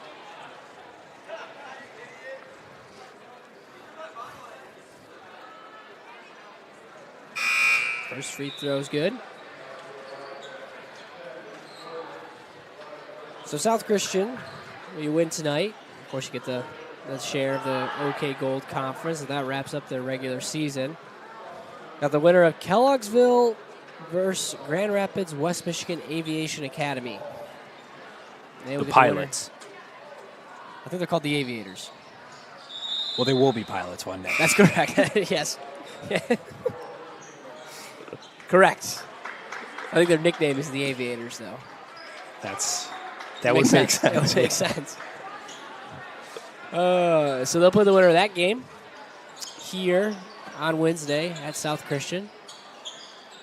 On the other side of that bracket is Godwin Heights and Kentwood Grand River Prep and Grand Rapids Christian. Of course, Grand Rapids Christian, Carson Viss with the basket. Grand Rapids Christian gave Sailors one of their 4 losses this year, week 1. Safe to say, very different teams since then, but it'll be a fun potential rematch. Of course, Grand Rapids Christian would have to go through Godwin Heights as well as Kentwood Grand River Prep. Well, Bryce, as you mentioned, that would be an exciting one. South Christian football team, you covered them, made a deep run.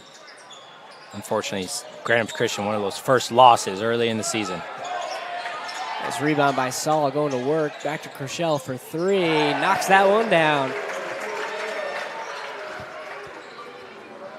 43-20. Lead is 42-20, excuse me.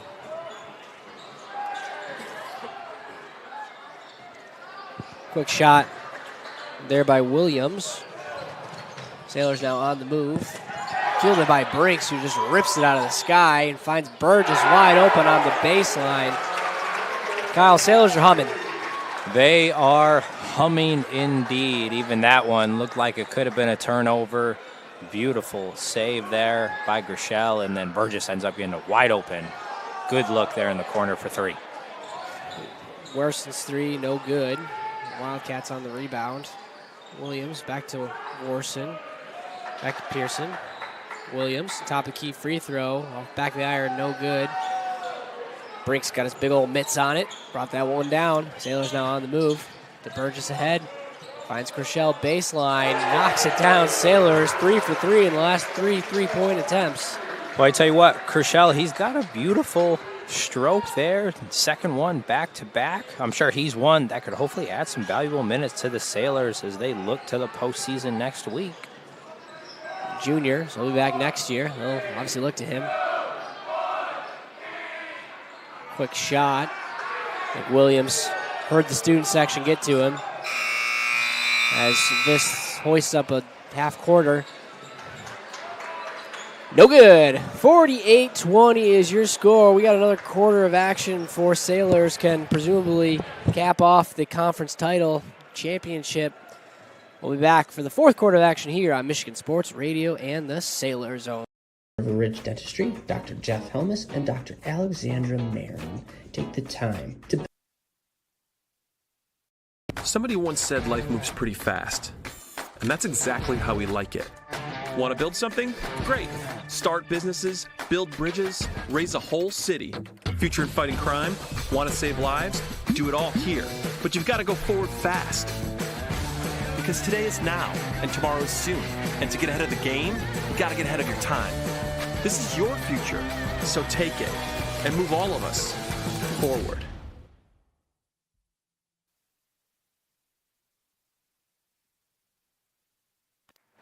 $48-20 is your score. Sailors come out red hot in this game. Really doing whatever they would like, when they would like, and it's really cool to see a lot of seniors in action tonight. We're seeing guys getting some meaningful minutes who maybe haven't, but they've been with this program for 4 years, and they're going to get rewarded for it tonight. It's always great to see. Into the game is Owen Burgess for the Sailors, number 4, getting his first minutes of the night. Kershell. Back to Austin Burgess. Austin Burgess at that elbow, pivoting around. Gives to Kershell. Kershell splits the double, finds the lane to Burgess for 3. Knocks it down. He's found his stroke. Beautiful. Good-looking stroke there by Austin Burgess. A lot of momentum coming from that game that he had on Tuesday. Played extremely well for the Sailors, able to carry it over to tonight. 2 threes within the last couple of minutes of game action here. Now Wayland down 31. Looking to Howard to do something as he's guarded by Burgess. Works his way down the lane, tries to find Perrin. With an over-the-head pass, intercepted by Saul. Saul gets the ball back. Burgess. Burgess looks for Saul, finds an open Brinks down low, giving him the oop, didn't take it. Instead came down with it, went right back up for the easy two. Big to big, high-low action there. Great look there by Saul. Brinks for the easy two.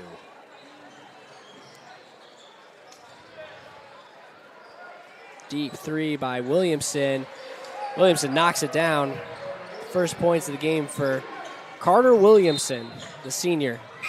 Took multiple of those long three-point attempts in the first half, able to finally get one down there. The kid's got some range. We'll give it to him. Into the game for the Sailors, J.J. Moderman, as well as Charlie DeHaan, Chuck DeHaan. Moderman to Burgess in that baseline. Back to other Burgess, Austin Burgess. Owen and Austin.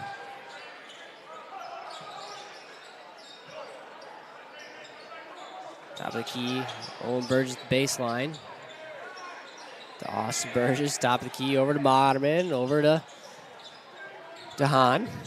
DeHaan is working the way through the zone to Burgess for the three. Pump fake, wanted it. Said, gives it to the Austin Burgess. He comes up short. Rebounded by DeHaan. One dribble, goes up strong, gets fouled. I haven't watched a lot of Chuck DeHaan, but that feels like his game. Big fella down there. 6'2", strongly built. I'm sure can bang around with the best of them down low there. Yeah, and I'll also mention, too, that this fourth quarter of action is brought to you by Hulse Heating and Cooling. They specialize in commercial and residential home heating and cooling. Family-owned and conducting themselves with the highest integrity. That's Hulse Heating and Cooling.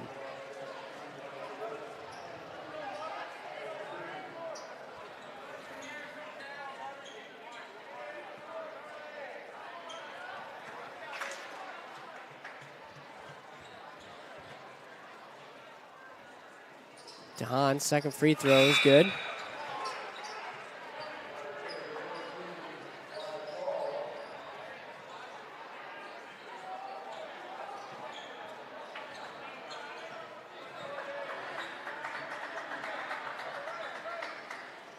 Sailors back in that zone.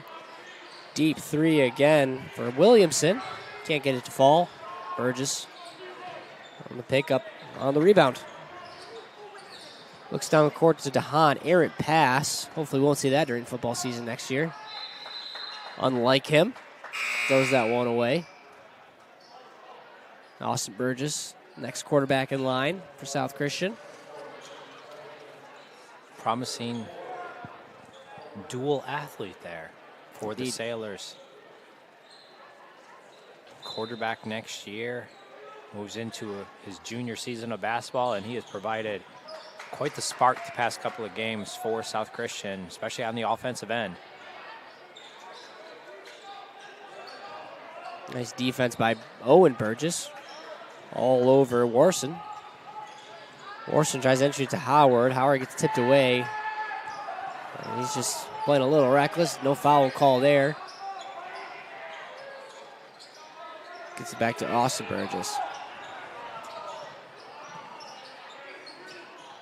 Dribble down low. Gets kind of lost in no man's land. They're going to call it out of bounds.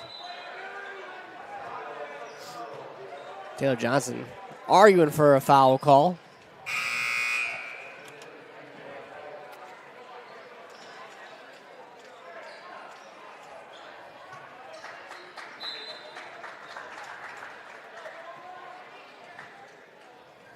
Wayland, on the other hand, will get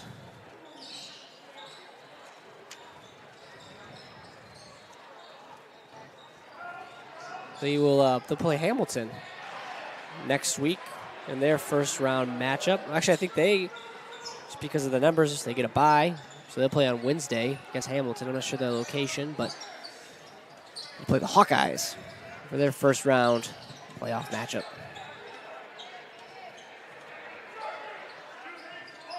Moderman. Left tries to get a cross-court skip pass. That one gets tipped away, intercepted by Zach Keena, senior in the game, number 0 for Wayland. Also in the game, Jack Lyons, junior, number 33, as Keena misses that first three. Brinks now on the move. One power step dribble down the lane, and they're going to whistle him for a charge. Looked like an NBA flop there a little bit. That's going to go the other way, and a foul on Ty Brinks. Taylor Johnson saying that's a little bit of a crazy call. I know South Christian's up 29 points, but I do think I agree with him there.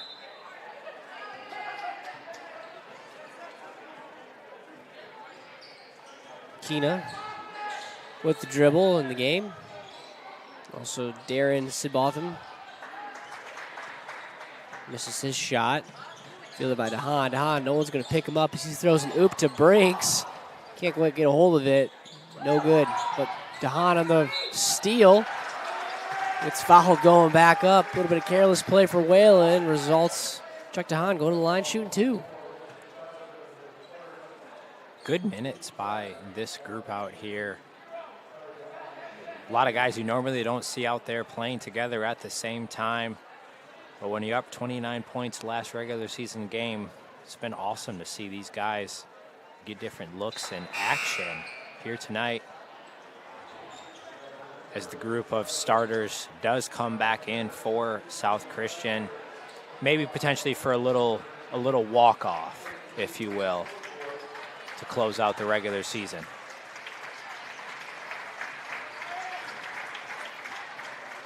Yeah, I think you're right. So we got Kemper, Schrotenboer, Thackler, and Viss in the game. A couple more minutes and then get their standing O.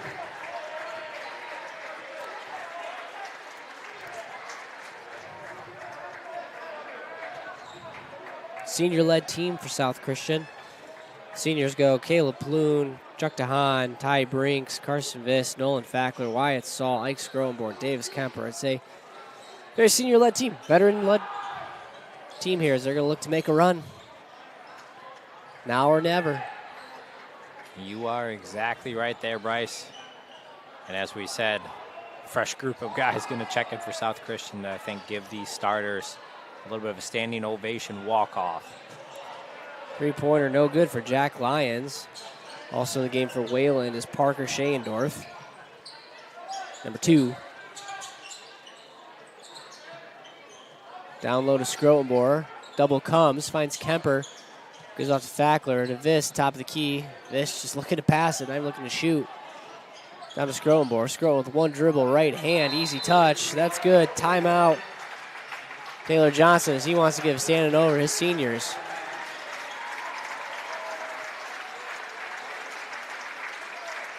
I think they're just going to sub him out. I don't know if this will be actual timeout, but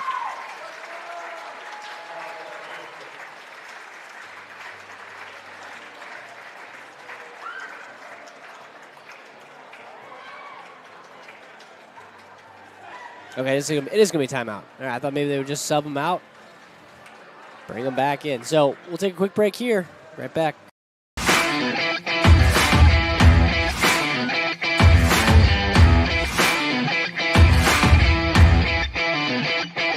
The pulse of our community flows through all of us. Your blood donation keeps it strong. Schedule your donation at versity.org or call 866-MI-BLOOD. Together, we are a beacon of hope.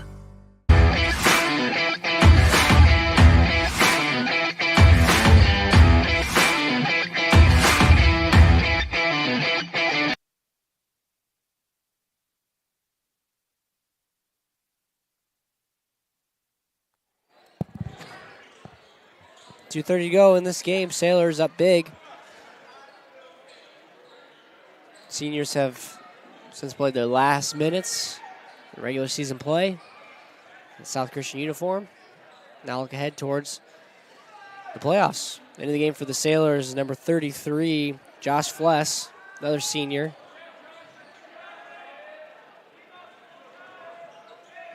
Actually, I'm sorry, there's 33, Josh Fless, yep. It's going to be a quick turnover for South Christian. So in the game for the Sailors, Josh Flesh, number 4, Owen Burgess, number 0, Caleb Cushell, number 20, J.J. Moderman, and number 1, Nolan DeMotts. All getting some action. Nolan DeMotts for the first time in this game. And for the Wildcats, number 22, Kyler Van Ree, number 0, Zach Keena, number 33, Jack Lyons, number 10, Easton Williams, and number 2, Parker Schaendorf.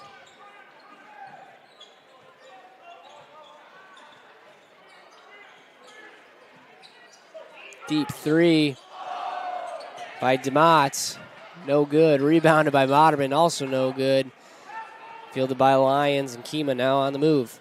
Finds deep pass. Nice pass. And nice finish. Kyler Van Ree.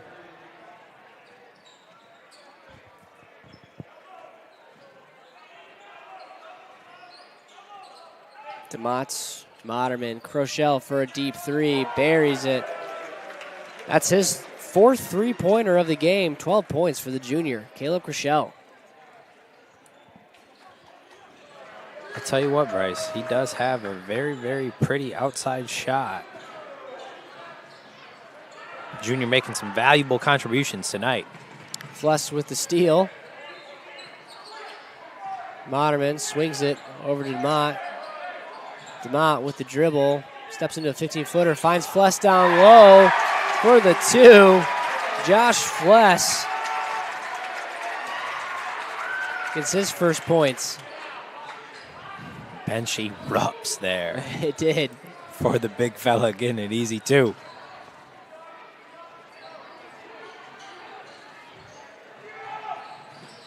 Clock's ticking now to 10 seconds. Wildcats look to get a shot up. And tough foul.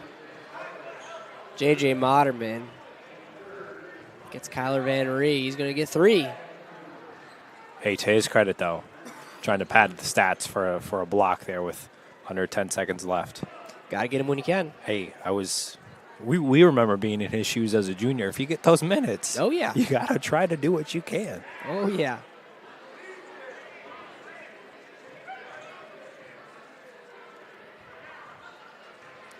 Well, Bryce, quite the regular season for the boys. The postseason ahead. Big expectations, I'm sure, for this team. Really looking forward to getting after it next week. No doubt is that last second heave. No good by Van Ree. And that's going to do it here. 62-29 is your final score. South Christian big over Wayland. And with that victory tonight, South Christian will claim a share of the OK Gold Conference title. I'm looking for David Cool to see if he's got the trophy. He had it with the girls. Maybe he'll have it with the guys. I don't know. Yes, he does. Very cool. So, yeah, exciting for the Sailors. Congratulations to them. Fun to watch them in this journey. Of course, we were there for the Northview loss, a buzzer beater, and then they had the 3 losses early in the season. But since then, have had nothing but success as they've reeled off 10 wins in a row now against, and capping it all off with a win over Wayland and a big win last Tuesday against Northview. That'll help them claim a share of the OK Gold Conference title. We're going to celebrate that here, as this is one of the goals that I know the team has. Fun to see that, all the guys celebrating. But Kyle, not much to really talk about. Tough stretch there for the Wildcats early on. Couldn't really get anything going in the first half. Saw some success in the second half. Tyler Pearson had 7, all of which came in the second half. Brady Perrin had 8, 4 in each half. Morgan Howard had 5. There's not much going for Wayland in this game, and Sailors are able to do with it as they wanted. To your point, Bryce, South Christian able to really get anything they really wanted throughout the night. Unfortunately, the story for Wayland, that first half, just the shooting woes for the Wildcats. Ended up shooting 23% on the night with 14 turnovers.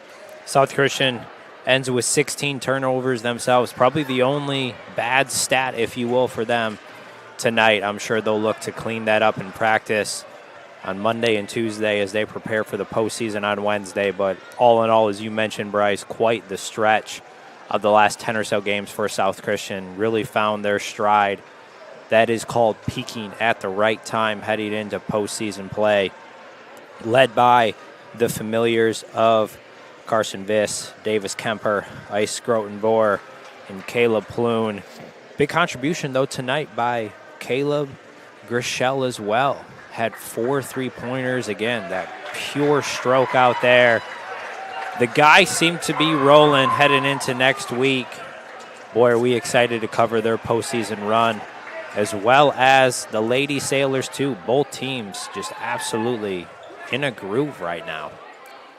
No doubt about it. Pretty cool there. You may be able to see it on the screen, but both the girls and the guys getting photos together with some of the students, and pretty cool night to be able to clinch both conference titles on the same night, the same spot, against the same team too. So hats off to South Christian, hats off to Coach Eric Brown, hats off to Taylor Johnson for putting together the seasons they put together. And as you mentioned, gearing up for the fun postseason run, and we'll be there to cover all the action.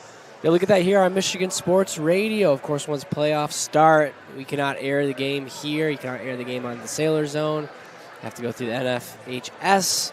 But we will have all of the audio for sure for you here on Michigan Sports Radio. So thank you all for joining us. Thank you for being with us this season, especially for the boys as we gear up for the postseason play. You won't want to miss a single second of it. We'll have it all for you. I'm Bryce Sack, joined by Kyle Kwaski, Tim Chenoweth on the stats, David Kuhl, thank you to him for just the athletic director for South Christian. Thank you to Taylor Johnson and Erica Brown, even though she big-timed us tonight, didn't show up for her interview. That's okay. It's all right. We'll let her celebrate. Thank you to both of them. Of course, thank you to Todd Skronborn, head of production here as well. And thank you to Brock Conkle, producing on Michigan Sports Radio. Hope you all have a wonderful rest of the evening and a safe weekend, and we'll see you back here next week as district playoffs begin. Thank you all, and enjoy.